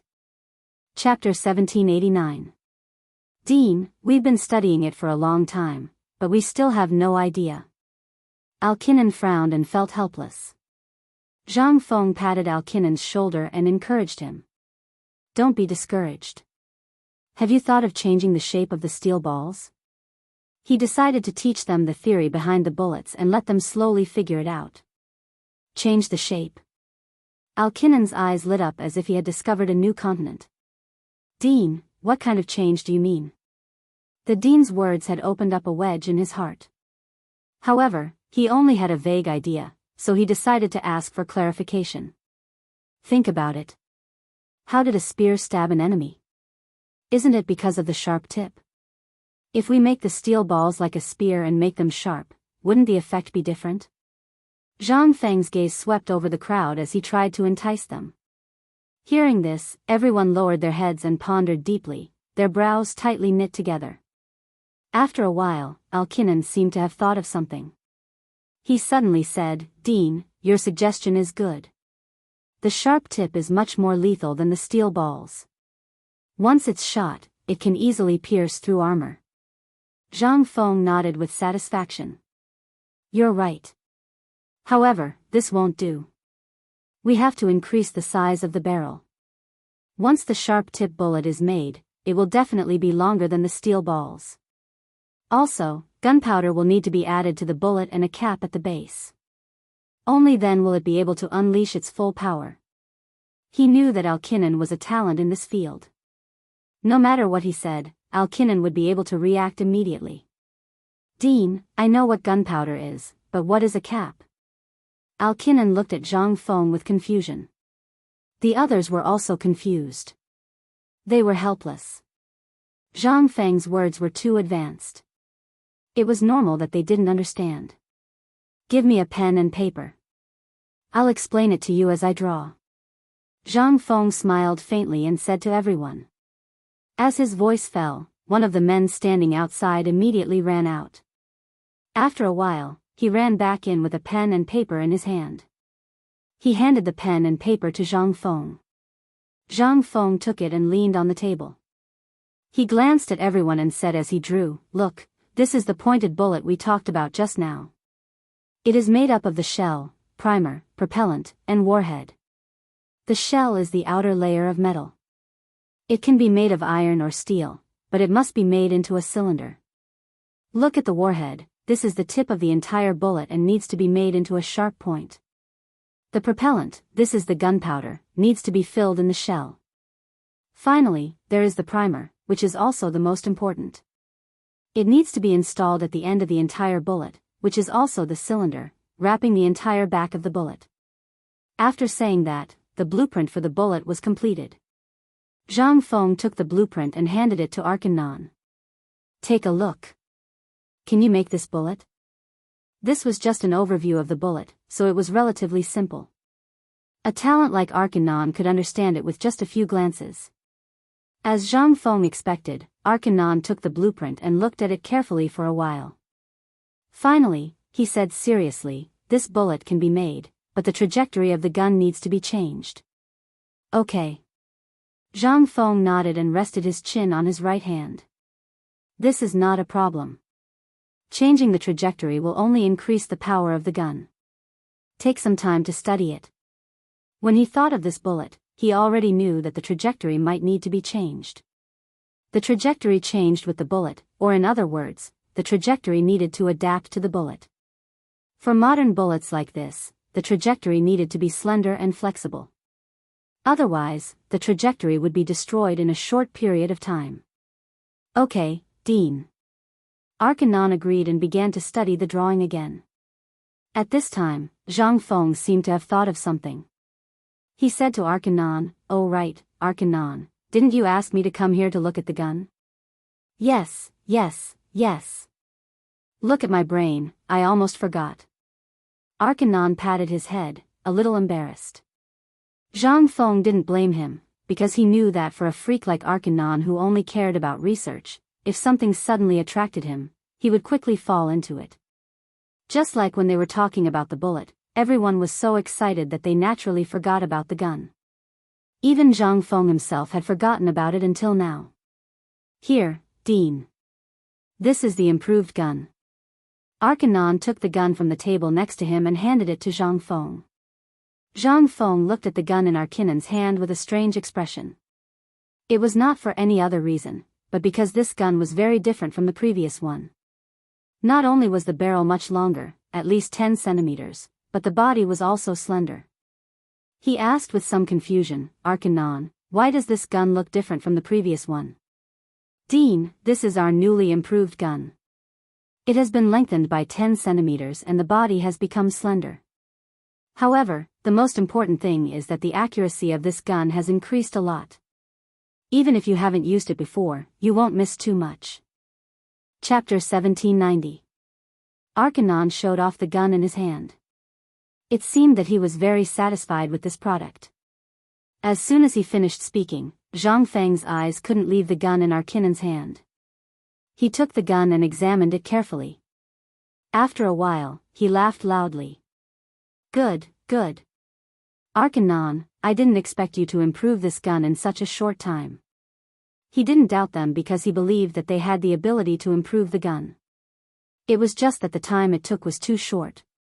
Dean, I have a new invention here. As he spoke, Arkanon took out an object that was about 30 centimeters long.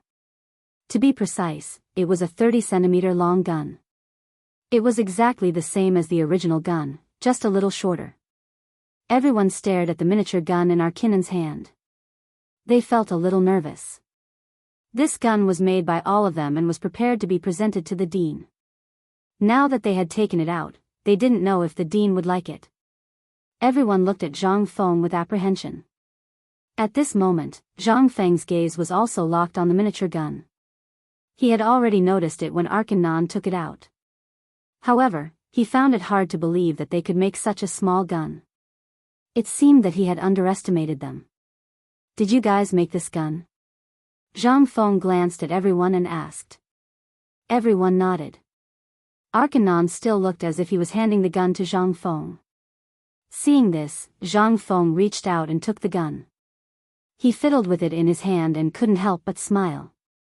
No man could resist the temptation of a gun, including himself. Dean, this gun was made by all of us working together. We hope that it will be of some help to you during your trip to Jiangnan. Arkanon looked at everyone and finally fixed his gaze on Zhang Feng. His eyes were full of sincerity. As soon as he finished speaking, everyone looked at Zhang Feng. They all saw Zhang Feng as their benefactor. Without him, they wouldn't have been able to come into contact with this level of technology. Now that their benefactor liked this gun, it was an affirmation to all of them. Zhang Feng looked at everyone and couldn't help but reveal a touched expression. Originally, he did not take the initiative to tell everyone about him in Jiangnan, but they were concerned about his every move. It had to be said that this friendship was very rare. Thank you, everyone. I like this gun. Zhang Feng raised the gun in his hand and said with a smile. Currently, everyone's technology was only limited to long-barreled firearms. Today, however, they had created a 30-centimeter firearm. From this, it could be seen that everyone had put in a lot of effort. As the dean, he naturally had to give them some encouragement. It's fine as long as the headmaster likes it. At least our efforts were not in vain. Arkanon looked at Zhang Feng excitedly. As he spoke, he glanced at the others. Everyone was also looking at Zhang Feng excitedly. Their emotions were self-evident. Since we have this good stuff, let's go out and shoot. Let's go. Zhang Feng waved at the crowd and said with a smile. Now that he had the gun in his hands, he wanted to try it out. Yes, headmaster. Arkanon nodded and then looked at the people behind him. Take the bullets and wooden plates. We're going to the back of the mountain. After saying that, he followed Zhang Feng to the back of the mountain. The others followed closely behind with the items. The back of the mountain was not far away. It was just outside the cave. The group walked quickly and arrived at the back of the mountain one after another. Zhang Feng pointed to an open space in front of them. Like last time, draw 10 circles on the wooden plates and put them up in front of us. The person holding the wooden plates quickly put them up and then led the others to the side. He was afraid that the gun would be blind and accidentally hurt him. They had all participated in the production of the gun and deeply understood the power of the gun. Headmaster, here. You can try our improved long-barreled firearms first. Arkanon handed a loaded long-barreled firearm to Zhang Feng. Zhang Feng took it and checked it. After confirming that there was no problem, he put the gun on his shoulder and began to aim at the wooden plates. Bang! The gun spewed out a tongue of flame. The steel ball shot out and hit the wooden plates. At this time, the sound of wild birds could be heard from the forest not far away. In an instant, a flock of wild birds took to the air and flew away. Zhang Feng's face changed slightly. He could not believe it. When he fired the gun just now, he clearly felt that this gun was different from the previous ones. Not only was the smoke reduced, but the recoil was also not as bad as before. He could not believe it, so he decided to fire another shot. He reloaded the gun and aimed at the wooden plates. Bang! Another shot. It felt the same as the first time. Not only was it smoother, but it was also more accurate. This time, Zhang Feng was finally sure that this gun was exactly as Arkanon had said. He quickly put down the gun and walked to the wooden plates. He wanted to check the accuracy of the wooden plates, but when he got closer, he felt uncomfortable. Chapter 1791. It turned out that he had hit the bullseye with both shots. He had always missed the target before, but this time he actually hit the bullseye. It was unbelievable. What's going on, Alkinnon? Zhang Feng looked at Alkinnon and asked. Dean, this time we not only improved the guns, but also improved their accuracy. Even those who don't know how to shoot will not miss too much. Alkinnon smiled. Hearing this, Zhang Feng patted Alkinnon's shoulder happily. Good, thank you for your hard work this time. Dean, don't mention it. This is what we should do. Alkinnon was a little frightened. Zhang Feng nodded. These guns were not only more powerful, but also more adaptable. If they were mass-produced, they would definitely become the killing weapons of the Tang Dynasty's soldiers. Let's go and see that short-barreled gun. He smiled and said to Alkinnon. After that, Zhang Feng went back to the shooting position, grabbed a handful of bullets, and loaded them into the gun. Then, he aimed at the wooden sign. Bang! The gun trembled for a moment, and the steel ball shot out and nailed itself onto the wooden tablet. Zhang Feng took the gun and walked to the wooden sign. This time, it was a bullseye. Although it was a little off, it was already very good.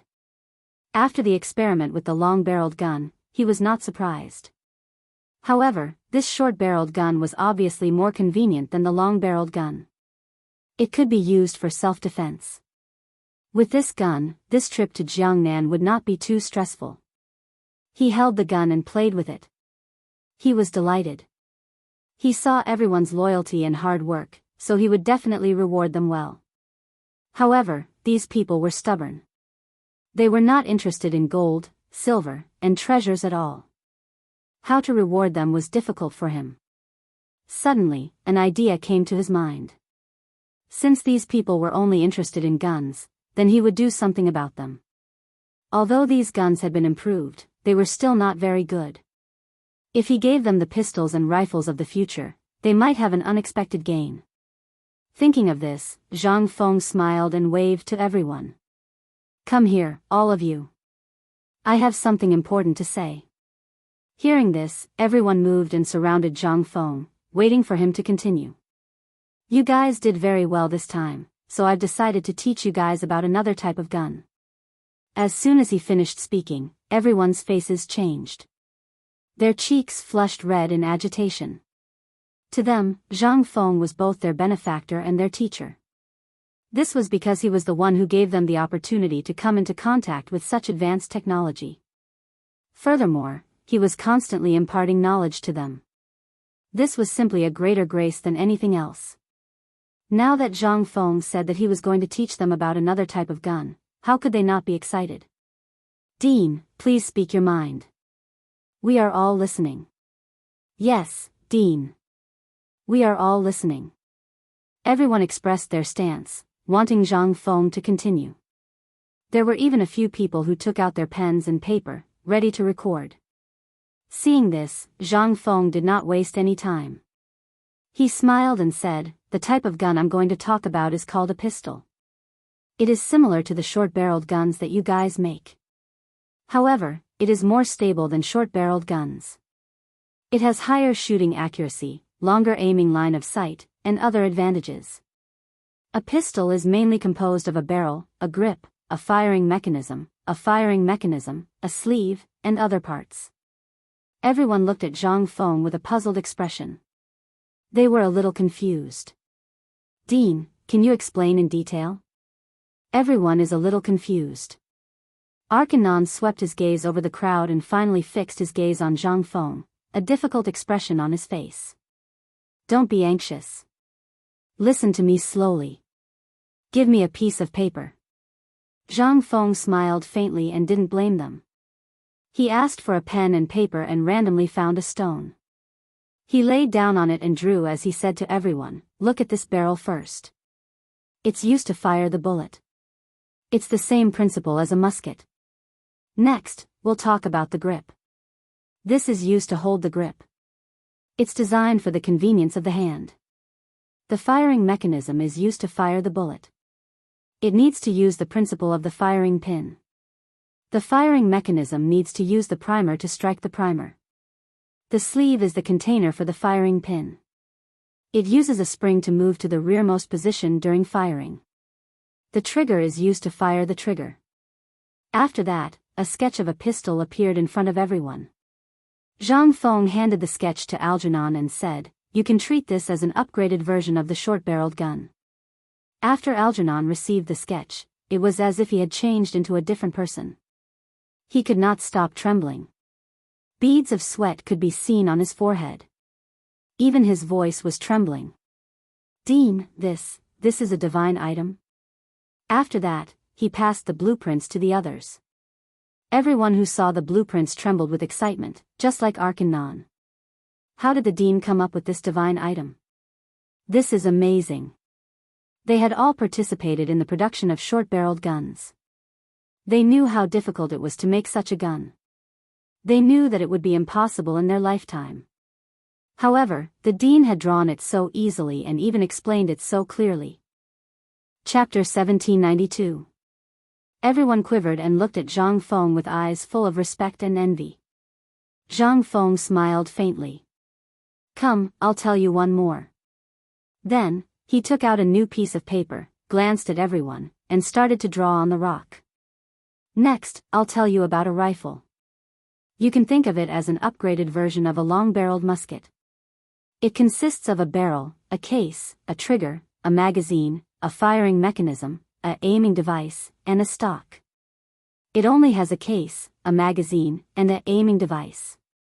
You can think of the case as a cartridge container and a magazine. It's a little different from a long-barreled musket. The magazine is installed between the stock and the barrel, while the magazine is a separate entity. It can be removed from the body of the gun, and every time it's removed, it needs to be loaded with bullets. The aiming device is the crosshair. Although it's on a musket too, it's not as detailed. The rifle needs to be more detailed than the musket, but there's no other difference. As soon as he finished speaking, an overview of the rifle was completed. Zhang Feng handed the blueprint to Arkanon. Arkanon took the blueprint and looked at it. He was even more excited than before. His eyes widened in disbelief because he knew that this rifle was much more powerful than the long-barreled musket. Not only was it powerful, but most importantly, with this ammunition supply, the rifle could fire continuously. There was no need to reload a bullet for every shot. Just this point alone was enough to beat the long-barreled musket. "Arkanon, I'll give you the blueprint for the pistol and rifle. I've explained the theory to you. If you have any questions, you can come to me. I'll make these two things." Hearing this, Arkanon shuddered. This was exactly what he had been dreaming of. Now that the Dean was giving it to him, how could he not be happy? However, after thinking about it, the Dean had been so nice to him. How could he accept the Dean's gift? "Dean, you've been so nice to us. We can't accept your gift. Please take it back." Arkanon respectfully put the blueprint in his hand and was about to return it to Zhang Feng. The others looked at the blueprints unwillingly because they had the same desire for the technology as Arkanon. However, they could understand what Arkanon was saying. Indeed, the Dean had taken them in and even taught them the technology. If they were to blindly accept them now, wouldn't that mean that they weren't grateful at all? Zhang Feng looked at the crowd, and his eyes flashed with a touch of gratification. He had thought that everyone would be very happy to accept the blueprint, but he didn't expect them to say such words. This was indeed beyond his expectations, but it was enough to see their loyalty. "There's no need for that. Since I'm giving them to you, just accept them. I still need these firearms." Arkanon looked at the blueprint in his hand, feeling a little troubled. He then turned around to look at the others. Seeing this, Zhang Feng smiled faintly and glanced at everyone. "Take it. I'll be happy if you can make the firearms as soon as possible." "All right then." Algernon nodded and expressed his loyalty. "Don't worry, Mr. President. We won't let you down." Even if we don't eat or drink, we'll make it and give it to you personally. As soon as he finished speaking, the others behind him quickly agreed. That's right. Don't worry, Mr. President. We won't let you down. We'll definitely make it. Don't worry, Mr. President. We'll make it. They clenched their right fists and spoke with confidence. Of course I'm not worried about you. Zhang Feng nodded with satisfaction and waved at everyone. You can go back and do your research. I still have things to do at the college. After speaking, he turned and walked towards the college. Everyone said their goodbyes. He took out a cigarette from his waist, lit it, and slowly smoked. He didn't say anything along the way, and soon, he arrived at the college. At this time, classes had just ended, and the students were playing in the college. Some people were playing basketball on the field, and many students were taking a walk. Hello, Mr. President. When the students saw Zhang Feng walk over, they stopped and greeted him. Zhang Feng waved his hand at the crowd and walked straight to his residence. At this time, two figures in front of him attracted his attention. He took a closer look and saw that they weren't Yiming and Yunping, who he had just caught in the morning. He quickly walked up and patted them on the shoulder. Yiming, Yunping, what are you two doing? The two of them were shocked and turned around. When they saw Zhang Feng's face, their expressions changed and they stammered, President. What are you two doing here? Have you done your punishment this morning? Zhang Feng looked at them and asked. Yes, we did. Yiming lowered his head and replied with a trembling voice. Okay, I'll find time to check. If you didn't do it, your punishment will be doubled. Zhang Feng nodded and turned to walk back to his residence. He had been explaining the concept of pistols and rifles, and he was a little tired. He was going to go back and rest. He didn't expect Yiming and Yunping to run away as soon as he left, as if they had something important to do. Zhang Feng felt that something was wrong behind him. He glanced at them casually and saw their backs. A complicated smile flashed across his lips. Chapter 1793. What he said just now was naturally to scare the two boys. He didn't expect that they really didn't do it. Zhang Feng took out a cigarette from his waist, lit it, took a deep puff, and walked back to his residence. After returning to his residence, he half reclined on the chair and was about to take a nap. Just then, a loud roar came from outside the door. Fengzi, are you there? Without looking, he knew that it was old Cheng. His hoarse voice could be heard 2 streets away. Zhang Feng slowly sat up and looked at the door helplessly.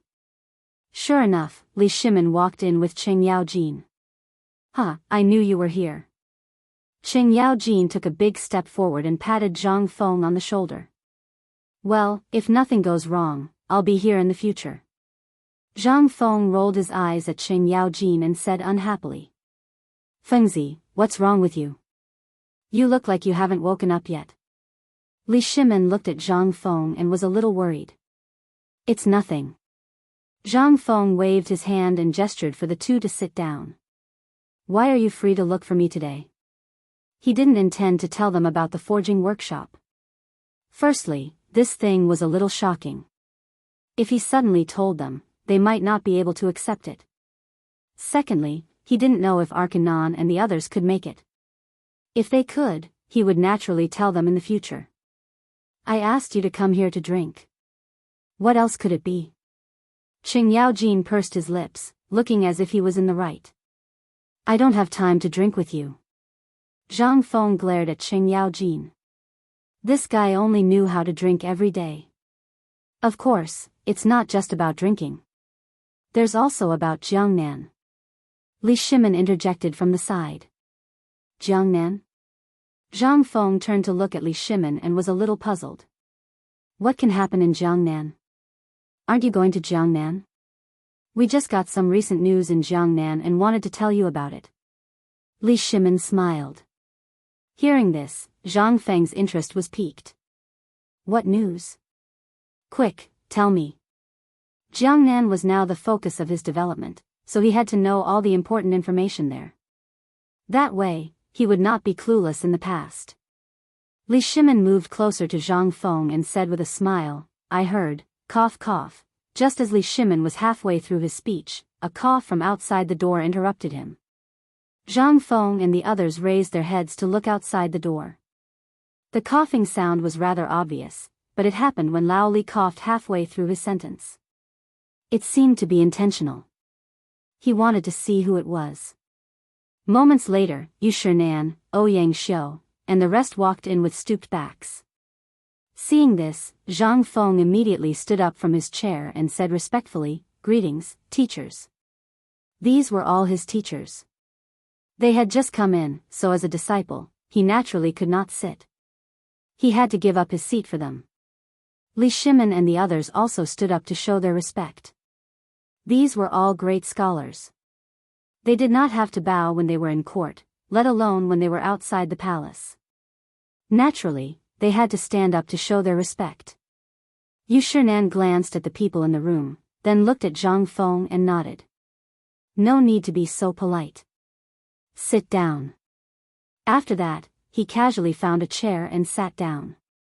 The other three did not stand on ceremony and went to find their own seats. Fengzi, what were you talking about just now? Yu Shinan looked at Zhang Feng and stroked his beard. In fact, when Li Shiming and the others had just stepped into the academy, the four of them had already received the news. They had specially come to see what Li Shiming had to say, but they hadn't thought that they would still be a step too late. Thus, they had specially coughed twice to stop Li Shiming from continuing, because they were worried that the other party would instill some bad thoughts into Fengzi's head. Teacher, just now Lao Li came to find me and said that they received the latest news in Jiangnan. They came specifically to tell me. Zhang Feng looked at Yu Shinan with a respectful expression. Oh. Yu Shinan smiled and looked at Li Shimin. What news did Mr. Li receive? Li Shimin smiled and said, I received news that there have been more ships in Jiangnan recently. There are also more merchants coming and going. Hearing this, Zhang Feng was a little confused. He was about to ask when Ouyang Xiu beat him to it. Is that so? Does Mr. Li know the reason? Ouyang Xiu frowned and asked doubtfully. He did not doubt Li Shimin's words, because he knew that the ruler of a country would not lie over such a small matter. The saying that a ruler does not joke was not in vain. This was still in the palace, especially in front of him. Li Shimin looked troubled. I don't know yet because there are not many of us there.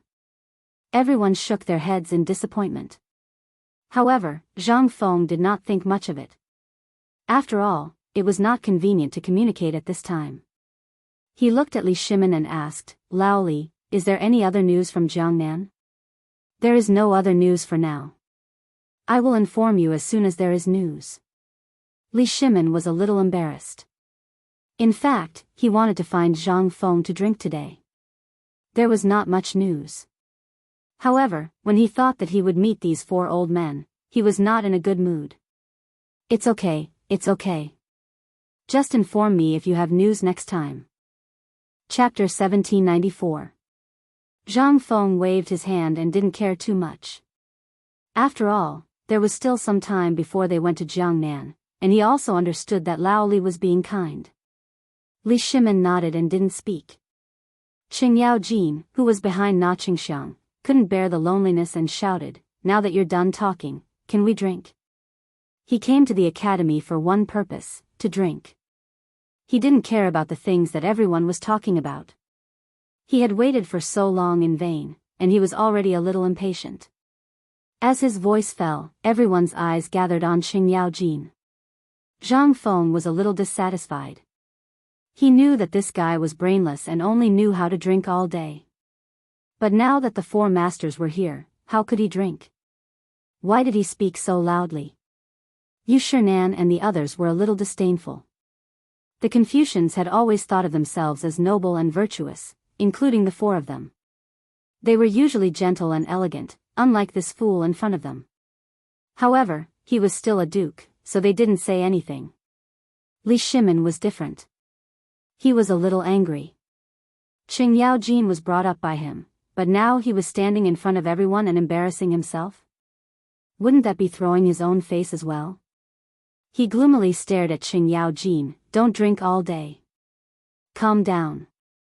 From his tone, one could hear that he was a little dissatisfied. Hearing this, Qing Yaojin resentfully lowered his head. It seemed that he wanted to say something, but in the end, he didn't say it. Everyone, sorry to disturb you today. We'll leave first. Li Shimin stood up, cupped his hands to the crowd, and was ready to leave. Originally, he wanted to have a good drink with Feng Zi after the 4 Confucian scholars left, but now it was all ruined by Qing Yaojin. How could he stay? Would he be laughed at by the 4 scholars? He couldn't do anything to them. Lao Li, you just arrived. Sit for a while. Zhang Feng also stood up and said some polite words. No, I still have something to deal with at home. Li Shimin smiled and shook his head. Then, he cupped his hands and gestured to Yu Shinan and the others to leave. However, the latter was like an old monk in meditation. He nodded slightly and said nothing. Then I'll send you off. Zhang Feng patted Li Shimin and walked out of the door together. The two of them walked side by side, Qing Yaojin following closely behind. After leaving the room, Li Shimin finally felt better. He looked at Zhang Feng and smiled. Feng Zi, you don't have much to do in the academy. Why don't we go out for a walk next time?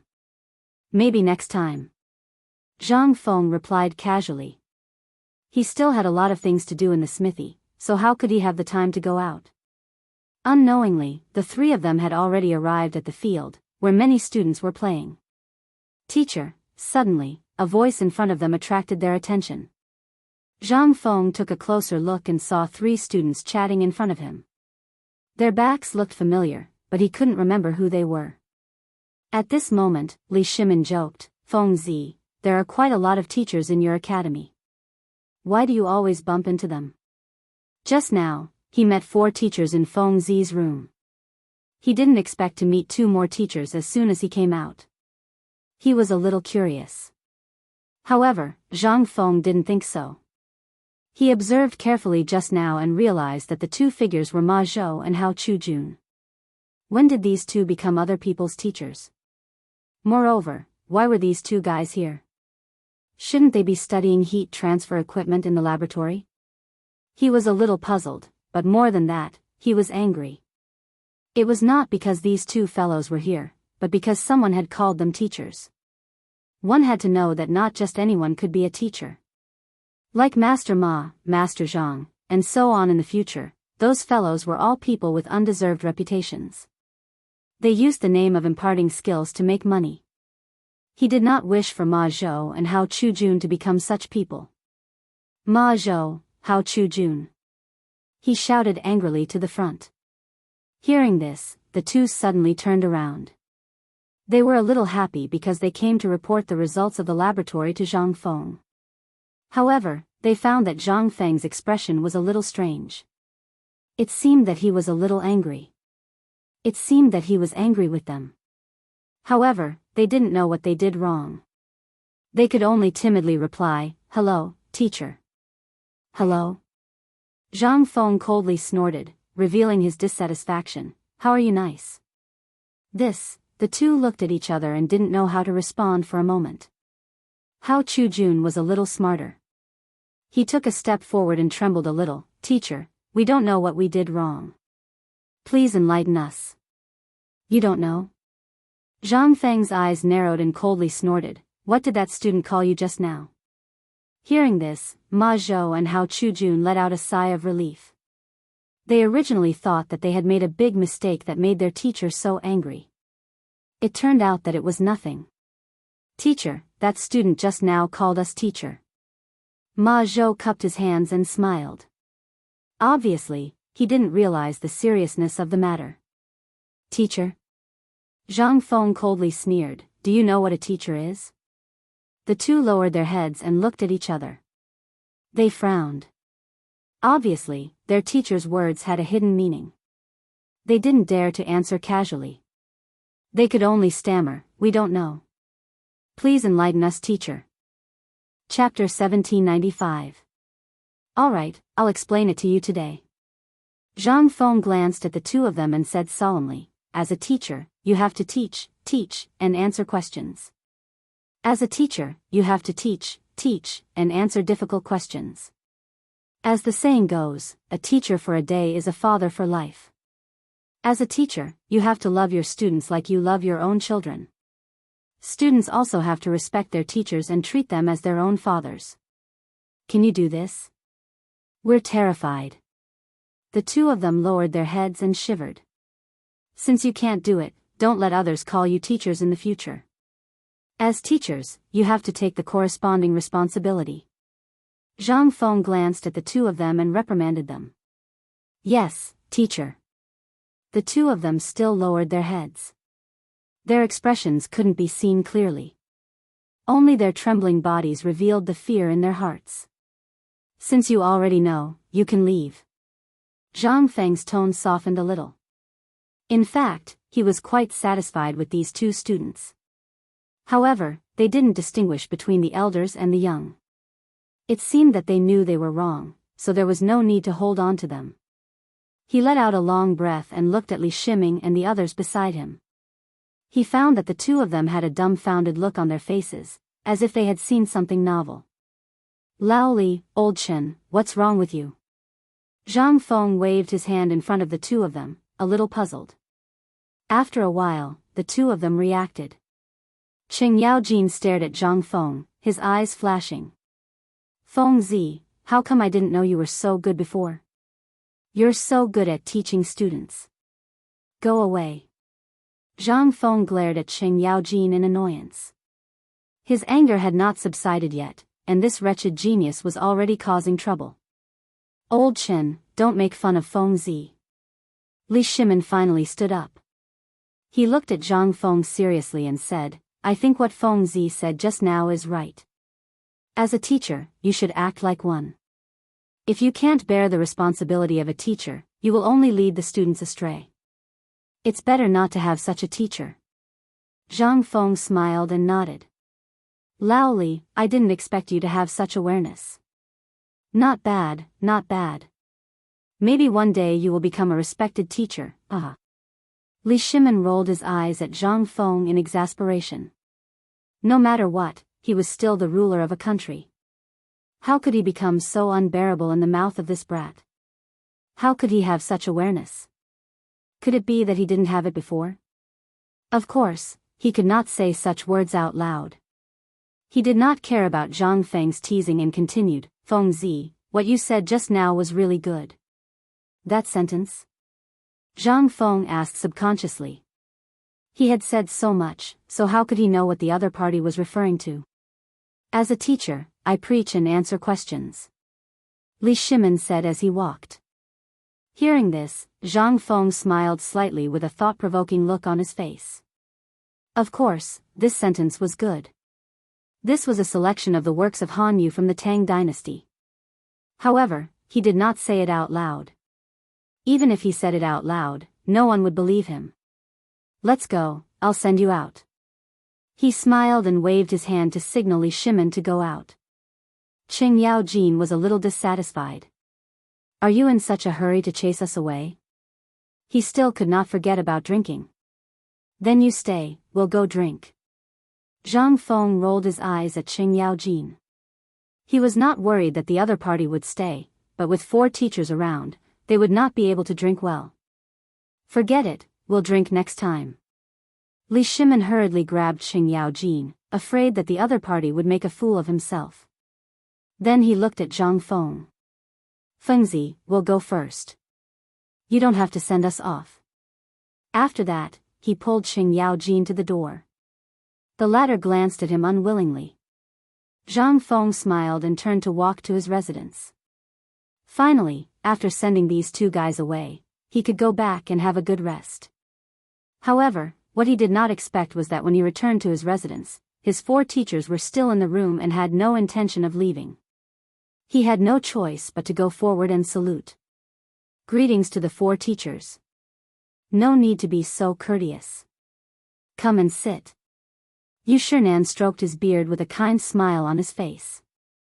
Zhang Feng nodded and moved a chair to sit near the 4 of them.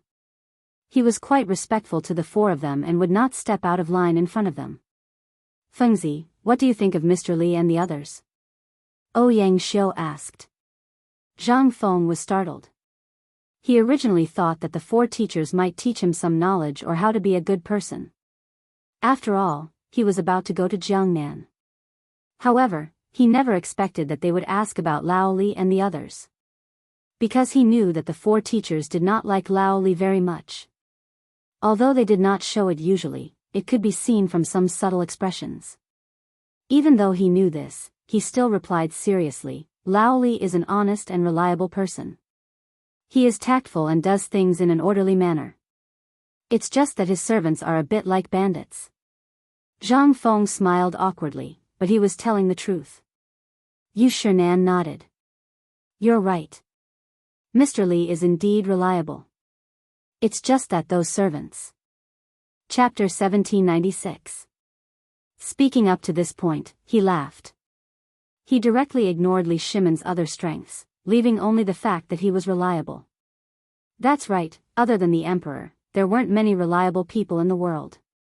Feng Zi, you should build a good relationship with Mr. Li. He's a businessman. When you go to Jiangnan, he might be able to help you. Chu Suiliang's face was serious. Although they didn't like Li Shimon, they had to acknowledge his status.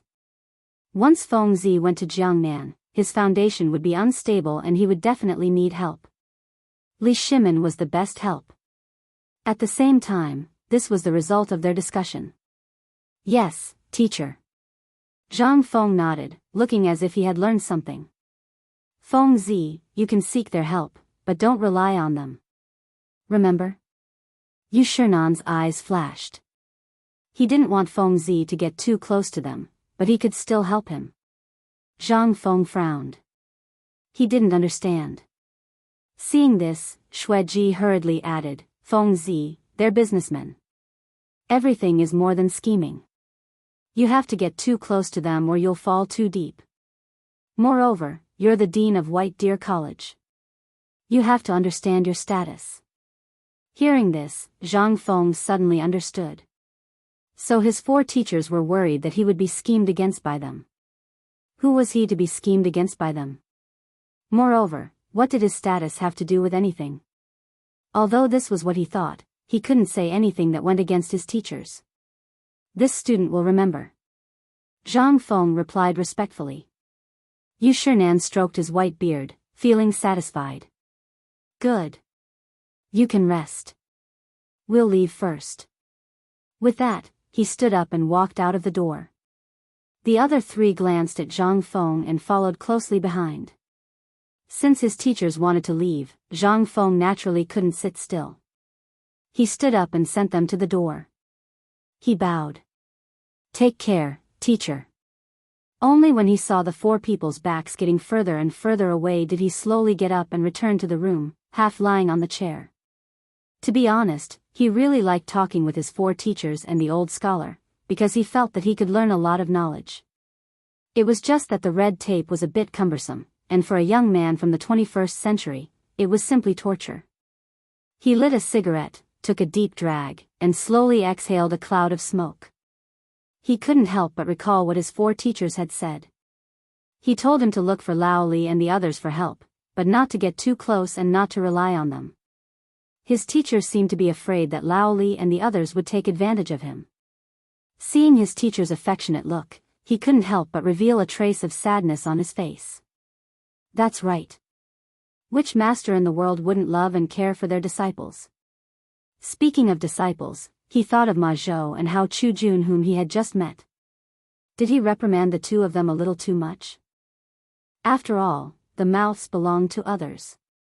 They couldn't stop others from calling them whatever they wanted. Moreover, he had just reprimanded them in front of so many people. Would it embarrass the two of them in front of the other students? After all, people need to be thick-skinned. The two of them had a trace of innocence. Forget it, let's go and see the two of them. He took a deep drag of the cigarette, slowly sat up from the chair, and walked out of the door, ready to go to the laboratory to see Ma Zhou and Hao Chu-jun. The laboratory wasn't far from the school. Zhang Feng walked leisurely while smoking, and soon arrived at the laboratory. At this time, a large group of people had gathered in a circle on the field. He didn't know what they were doing. It was class time now. Did these guys skip class? With this thought in mind, Zhang Feng strode towards the crowd and shouted, "What are you doing here? Why aren't you in class?" Hearing this, everyone turned around. When they saw Zhang Feng, their faces were filled with joy. This made Zhang Feng even angrier. Not only were these guys not in class, but they were also smiling when they saw him. They really didn't know the immensity of heaven and earth. "Speak, what are you doing here? Where are Ma Zhou and Hao Chujun?" Just as he finished speaking, two figures emerged from the crowd. It was Ma Zhou and Hao Chujun. They hurried to greet him. They were a little flustered. It seemed that the matter just now was not over yet. "Master, please forgive us. We are researching the hot air balloon." They were a little uneasy. They were afraid that their master was still angry about what happened in the morning. Hearing this, Zhang Feng's gloomy face finally showed a smile. It turned out that he had wronged them. However, it seemed that they were unhappy about what happened in the morning. "I see. How is your research going?" He looked at the two of them and showed a warm smile. After all, he knew that he couldn't blame the two of them for what happened in the morning. Seeing Zhang Feng like this, the two of them finally showed a smile on their faces. Ma Zhou took a step forward, smiled, and cupped his hands. "Master, the hot air balloon is much better than last time. We are experimenting." "Really?" Zhang Feng was a little surprised. He didn't expect the two of them to improve so quickly. He was overjoyed. "Let's go. Take me to see it." Chapter 1797. The two of them looked at each other and were overjoyed. They quickly took the lead and led the way. "Teacher, this way please." The onlookers took the initiative to make way. What came into view was a roll of coarse cloth, iron wire, brazier, coal, and so on. However, the experimental equipment this time was somewhat different from the previous experimental equipment. This made Zhang Feng a little surprised. He pointed at the experimental equipment in front of him and wondered, "Ma Zhou, Hao Chujun, why is the experimental equipment a little different this time?" "Teacher, we found that the iron wire is more stable than the hemp rope, and it is not easy to be broken by fire, so we made some changes. Also, the brazier has been increased in weight, and the coarse cloth has been increased in thickness." Ma Zhou cupped his hands and replied. Hearing this, Zhang Feng stepped forward and touched the coarse cloth to check. Sure enough, as Ma Zhou said, the experimental equipment had been changed. "Well, you can give it a try." He glanced at the crowd and signaled to start. Originally, he wanted them to improve the hot air balloon, so there should be some changes. There was no dissatisfaction in his heart. "Yes, teacher." Ma Zhou nodded. After he finished speaking, he called everyone to start preparing. "You guys hold up the coarse cloth. You guys go and strengthen the rope." After he finished speaking, Ma Zhou and Hao Chujun personally went to start the fire. Usually, when Zhang Feng was here, they did the experiment by themselves. This was an important experimental equipment, so there was no room for any carelessness. The others busied themselves according to Ma Zhou's instructions. Zhang Feng took out a cigarette from his waist and went to Ma Zhou and Hao Chujun's side. He picked up a piece of coal that had just turned red and lit the cigarette. He took a deep breath and smiled. "You two brats, now you are a lot more sensible." It seemed that the reprimand in the morning had some effect. Otherwise, why would these two be so obedient? Why would they do everything by themselves? "Teacher, you must be joking. Student is not setting a good example for junior brothers." Ma Zhou scratched his head and showed a silly look. Zhang Feng smiled and did not speak. He knew that these two guys humbly accepted the reprimand in the morning. He was about to comfort them when there was a roar not far away. "Dean, everything is ready. Should we start the experiment now?" Zhang Feng slowly turned his head to take a look. Sure enough, the coarse cloth had been propped up, and even the iron wire had been fixed. Everyone was very familiar with the process, because Ma Zhou had led them to experiment once before. This was the second time, so the operation speed was very fast. Okay, get the live pig over here and get ready to start. Zhang Feng stood up and glanced at the crowd. The experiment had to use live pigs, otherwise, the effect would not be achieved. Yes, teacher. Ma Zhou cupped his hands and replied. After saying that, he led the two men to pull the live pig. Obviously, the live pig this time was much bigger than last time. It seemed that Ma Zhou and Hao Chujun had put in a lot of effort. The live pig was quickly subdued and tied to the ground. Then, they hung the live pig in the brazier up. The coarse cloth was propped up as they waited for the wind to blow. Zhang Feng put the cigarette in his mouth, looked up at the sky, and said to himself, "What can make the wind come?" "Teacher, a gust of wind blew before we prepared to do the experiment. I believe the next gust of wind will come soon." Ma Zhou put his hand in front of his forehead and looked like a monkey looking at the sea. He looked while answering Zhang Feng's question. "Yes, teacher. Now that the equipment has been set up, we can only wait." Hao Chujun narrowed his eyes. As he spoke, he intentionally or unintentionally glanced at the group of coolies behind him. These students were invited by Ma Zhou and Hao Chujun. Last time, the two of them held the rope and it could be said that they were suffering, so this time, they thought of this method. It was a pity that these guys did not know the mystery.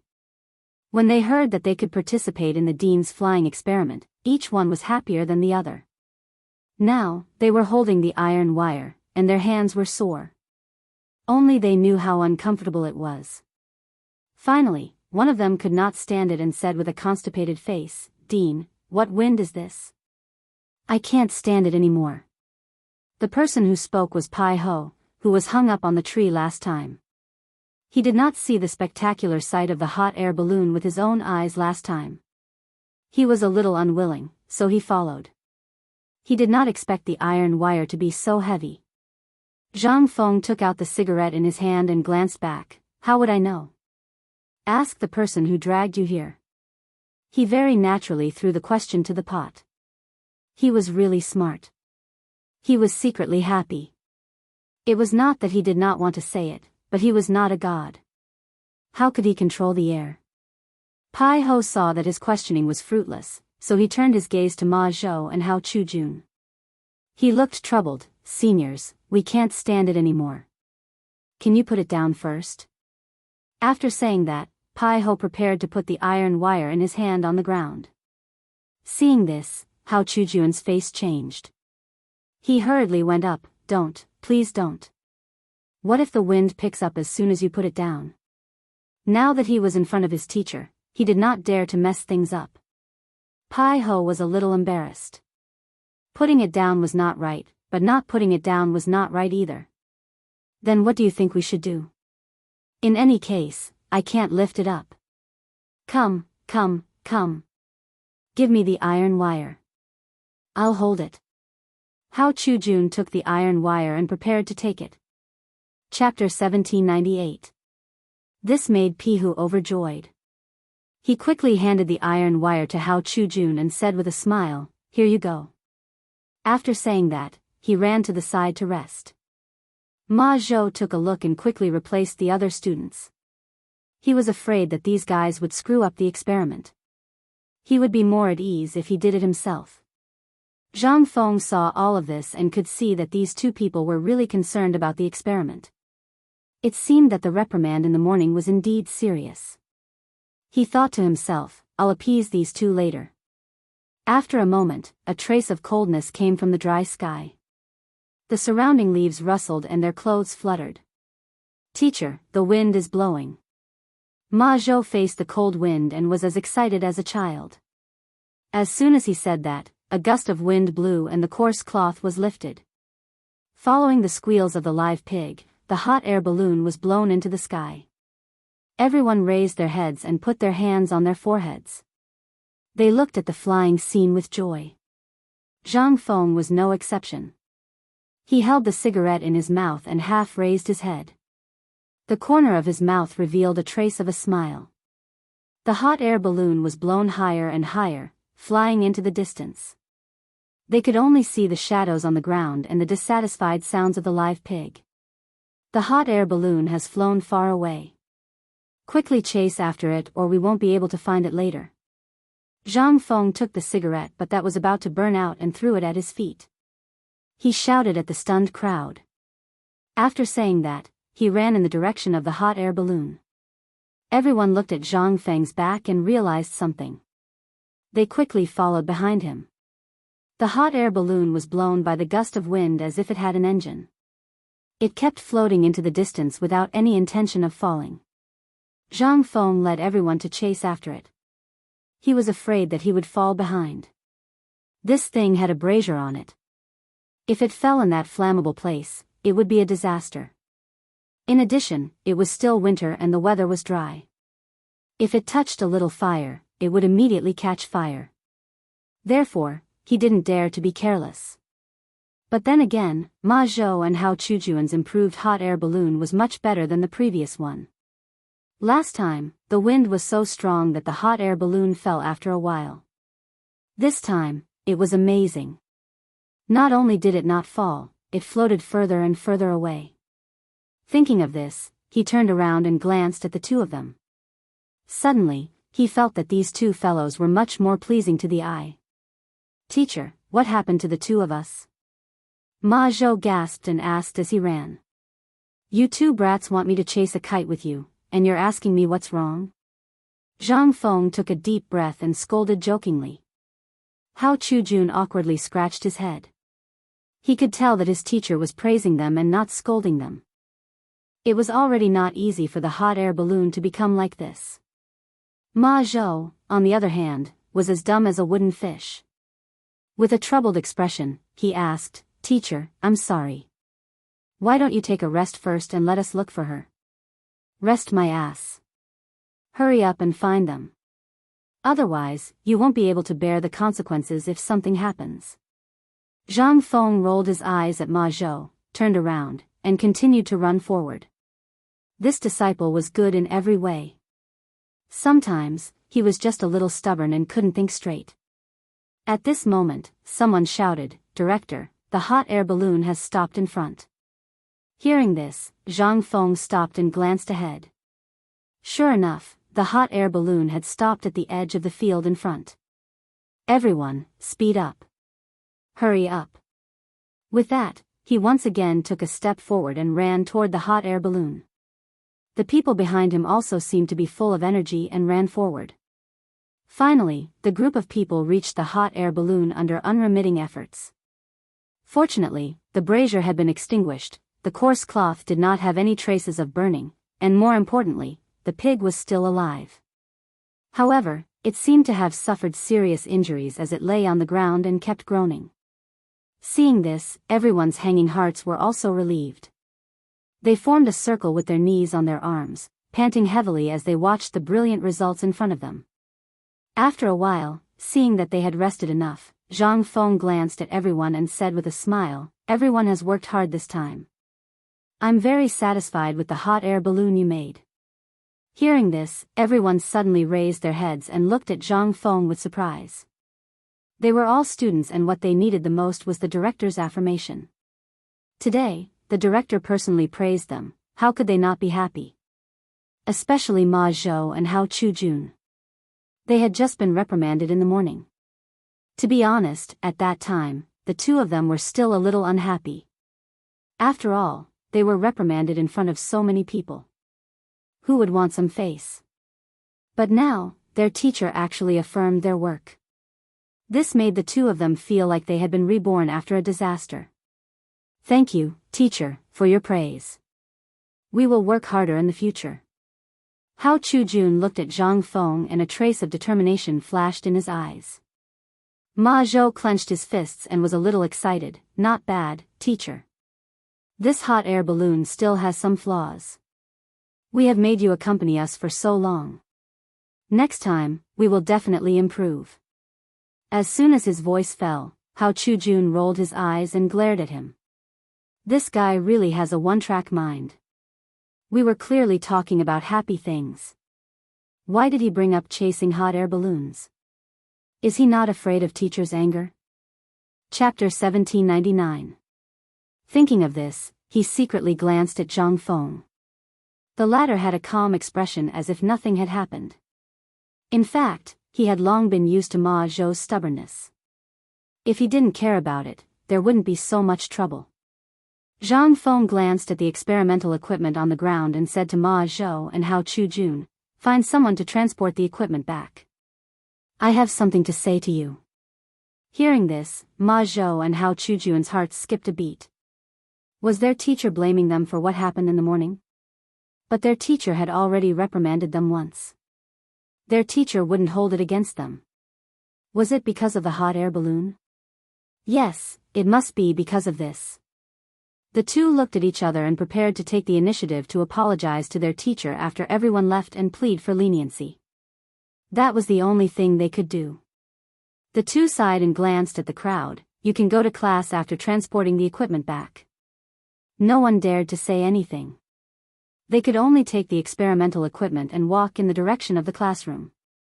Seeing that almost everyone had left, Ma Zhou and Hao Chu-jun looked at each other and said tacitly, "Teacher, we know our mistake. Please punish us." Hearing this, Zhang Feng was instantly amused. He didn't intend to punish the two of them. Besides, they didn't do anything wrong. What were they talking about? Could it be that these two fellows had done something wrong again? Did they come here to ask for punishment? With doubts in his mind, he probed, "What did you do wrong? Tell me in detail." This, the two looked at each other and felt a little embarrassed. They really didn't know what they did wrong. They just guessed that their teacher blamed them for letting him chase the hot air balloon. Otherwise, why would their teacher leave them alone? To see the winter scenery? We shouldn't have let our teacher chase the hot air balloon. Please punish us. Ma Zhou lowered his head and voiced out his conjecture. Chase the hot air balloon? Zhang Feng smiled. So these two guys thought that he left them here because of this? Did they think he was too petty? He couldn't help but laugh. Do you think I left you here because of this? Isn't that the case? Ma Zhou was a little confused. Hao Chu-jun was the same. They originally had good thoughts, but now they were all overturned by their teacher. I'm not so petty as to punish you for such a small matter. Zhang Feng faintly smiled. Then master is, Hao Chu-jun asked respectfully. He didn't dare to make any wild guesses about this benefactor in front of him. Zhang Feng looked at the two of them with a serious expression. I asked you to stay behind because I want to tell you some things. Since he was going to impart knowledge, it was better to be serious. Hearing those words, the two of them shuddered. This was because they knew that being able to listen to their teacher's teachings was something that could only be encountered by chance. To be able to meet him today was simply a gift from the heavens. The two of them looked at each other and cupped their hands together. Teacher, please speak. This student will definitely listen with respectful attention. Zhang Feng did not speak immediately. Instead, he took out a cigarette from his waist. Naturally, he had to brew it for a while. When he put the cigarette in his mouth and was about to take out the lighter, the sharp-eyed Hao Chu-jun hurriedly took out the lighter from his waist and lit it. He handed it to Zhang Feng's mouth and said flatteringly, "Here, teacher." He glanced at Hao Chu-jun and secretly thought that this child was sensible. He lit the cigarette with his mouth, took a deep breath and exhaled the smoke. Then, he patted Hao Chu-jun's hand and motioned for him to take back the lighter. Hao Chu-jun was stunned. He didn't understand the meaning, but seeing that his teacher's cigarette had been lit, he put away the lighter and turned to return to his original position. At this moment, he saw Ma Zhou's resentful eyes. However, he chose to ignore it. The corner of his mouth even raised a trace of pride. He thought to himself, "You want to fight with me with this little guy?" Ahem. Zhang Feng deliberately coughed twice and straightened his face. He looked at the two of them and said, "Let's start with the matter of someone calling you teacher this morning. Do you know why I reprimanded you?" Hearing this, the two of them were a little nervous. They could see that their teacher attached great importance to this issue from the morning. However, they still made a mistake under their teacher's eyes. It was really a bit like being caught as a thief. And now, their teacher actually brought up this issue again. Suddenly, the two of them were a little overwhelmed. "Teacher, this student doesn't know. Please enlighten me." Ma Zhou's face was a little ugly. "Then I'll explain the reason to you one by one today." Zhang Feng took a deep breath and glanced at the two of them. Then, he slowly said, "In fact, I'm doing this for your own good. If you want to be someone's teacher, you must first have your own skills. Then, you must know the wisdom of others. You must know your own wisdom. You must keep your words and act accordingly. You must have a virtue and set an example for your disciples. You must not hide anything from your disciples. You must not beat or scold them. You must not speak ill of them. You must be qualified." As his voice fell, Ma Zhou and Hao Chujun looked at each other and couldn't help but blush. Chapter 1800. Both of them couldn't do what their teacher had said. Since they couldn't do it, how could they have the face to be someone else's teacher? Teacher, disciple is terrified. Ma Zhou lowered his head and his hands trembled. It was not because of what his teacher had said, but because he did not think that he was qualified to be someone else's teacher. Hao Chujun also lowered his head, looking like he was being taught a lesson. "You don't have to be afraid. I'm just explaining some of the theories of being a teacher to you. After all, you'll be the teachers of others in the future." Zhang Feng smiled and comforted the two of them. Then, he continued, "Let me tell you about the standards of being a disciple." Seeing that Zhang Feng had no intention of blaming them, the two hurriedly cupped their hands and said, "Yes, master." Zhang Feng nodded and continued, "As a disciple, the first thing you have to do is to obey the teaching tasks assigned by your master. You can't turn a deaf ear to your master's teaching, refuse at will, and be lazy. You have to listen carefully, learn actively, respect your teachers, love your fellow disciples, and serve your master when necessary." "Yes, teacher. Disciple will definitely do as teacher says," the two of them said in unison. "Since you can do it, I won't say anything more." Zhang Feng took a deep puff of his cigarette and glanced at the two of them. "Next, I'll talk to you about the way to conduct yourself in the world. The way to conduct yourself in the world is to complement each other with kindness and tranquility." The ancient masters took things in silence, without any change in expression, so that others could not know what they were thinking. The utmost sincerity of the Tao was to be erudite, to interrogate, to think carefully, to distinguish, and to carry out. Humility of the heart, sincerity of the mind, humility of the body, lowliness of the voice, subtlety of the view, and farsightedness of the dream. This is the way of learning steadfastly. In the way of learning, one must be open-minded, meticulous and subtle. There is nothing that one cannot learn to succeed. Doing a good deed will make one's fist submit to you and not lose it. Knowing something will make one's fist submit to you and not lose it. Getting love will make one's fist submit to you. The two of them were stunned and looked at each other. They were a little confused because they felt like they were in the clouds. "Teacher, can you explain the meaning behind this?" Hao Chujun scratched his head. He didn't quite understand, and so did Ma Zhou. "All right, I'll explain it to you." Zhang Feng nodded and said patiently, "When dealing with people, you have to be firm and soft at the same time. You can't show off your courage or be timid. If you have righteousness in your heart, you will naturally be invincible."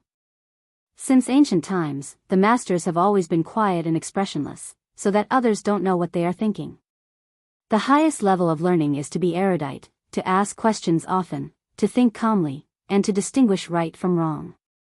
When you are with others, you have to be humble and sincere, lower your status, lower your voice, observe others' every move, and have big dreams.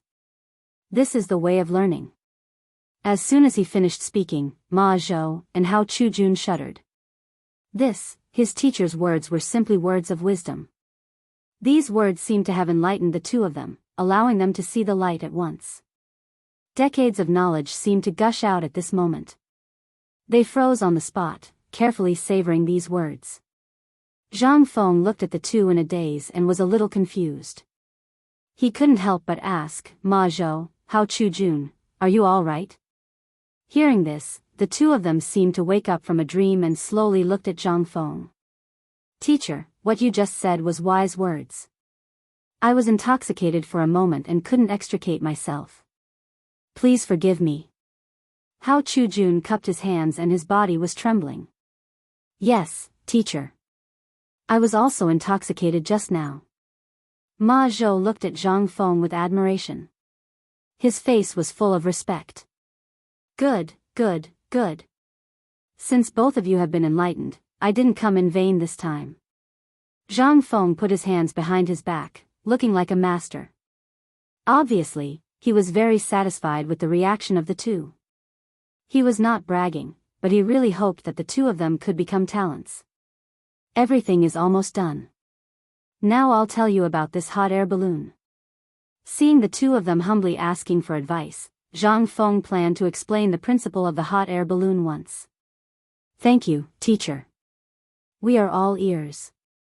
The two of them said in unison. Zhang Feng nodded and said as he walked, the hot air balloon uses heated air or some airflow to affect it. You all know this, right?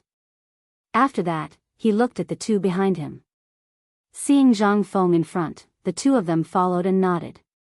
Not only that, there are many airflows in the sky that can cause the hot air balloon to float. In addition, the heating in the brazier below is constantly stirring the coarse cloth, causing the airflow in the middle to compress. This is the principle that controls the hot air balloon to float up and down. You can also understand it as thermal expansion and contraction. Zhang Feng said as he walked with his hands behind his back. Thermal expansion and contraction? Ma Zhou scratched his head and was puzzled. Teacher, what is thermal expansion and contraction?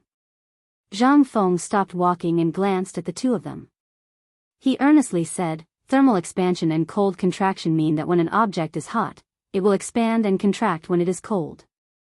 For example, this hot air balloon is made of coarse cloth. When it is hot, it will expand, and when it is cold, it will contract. Do you understand?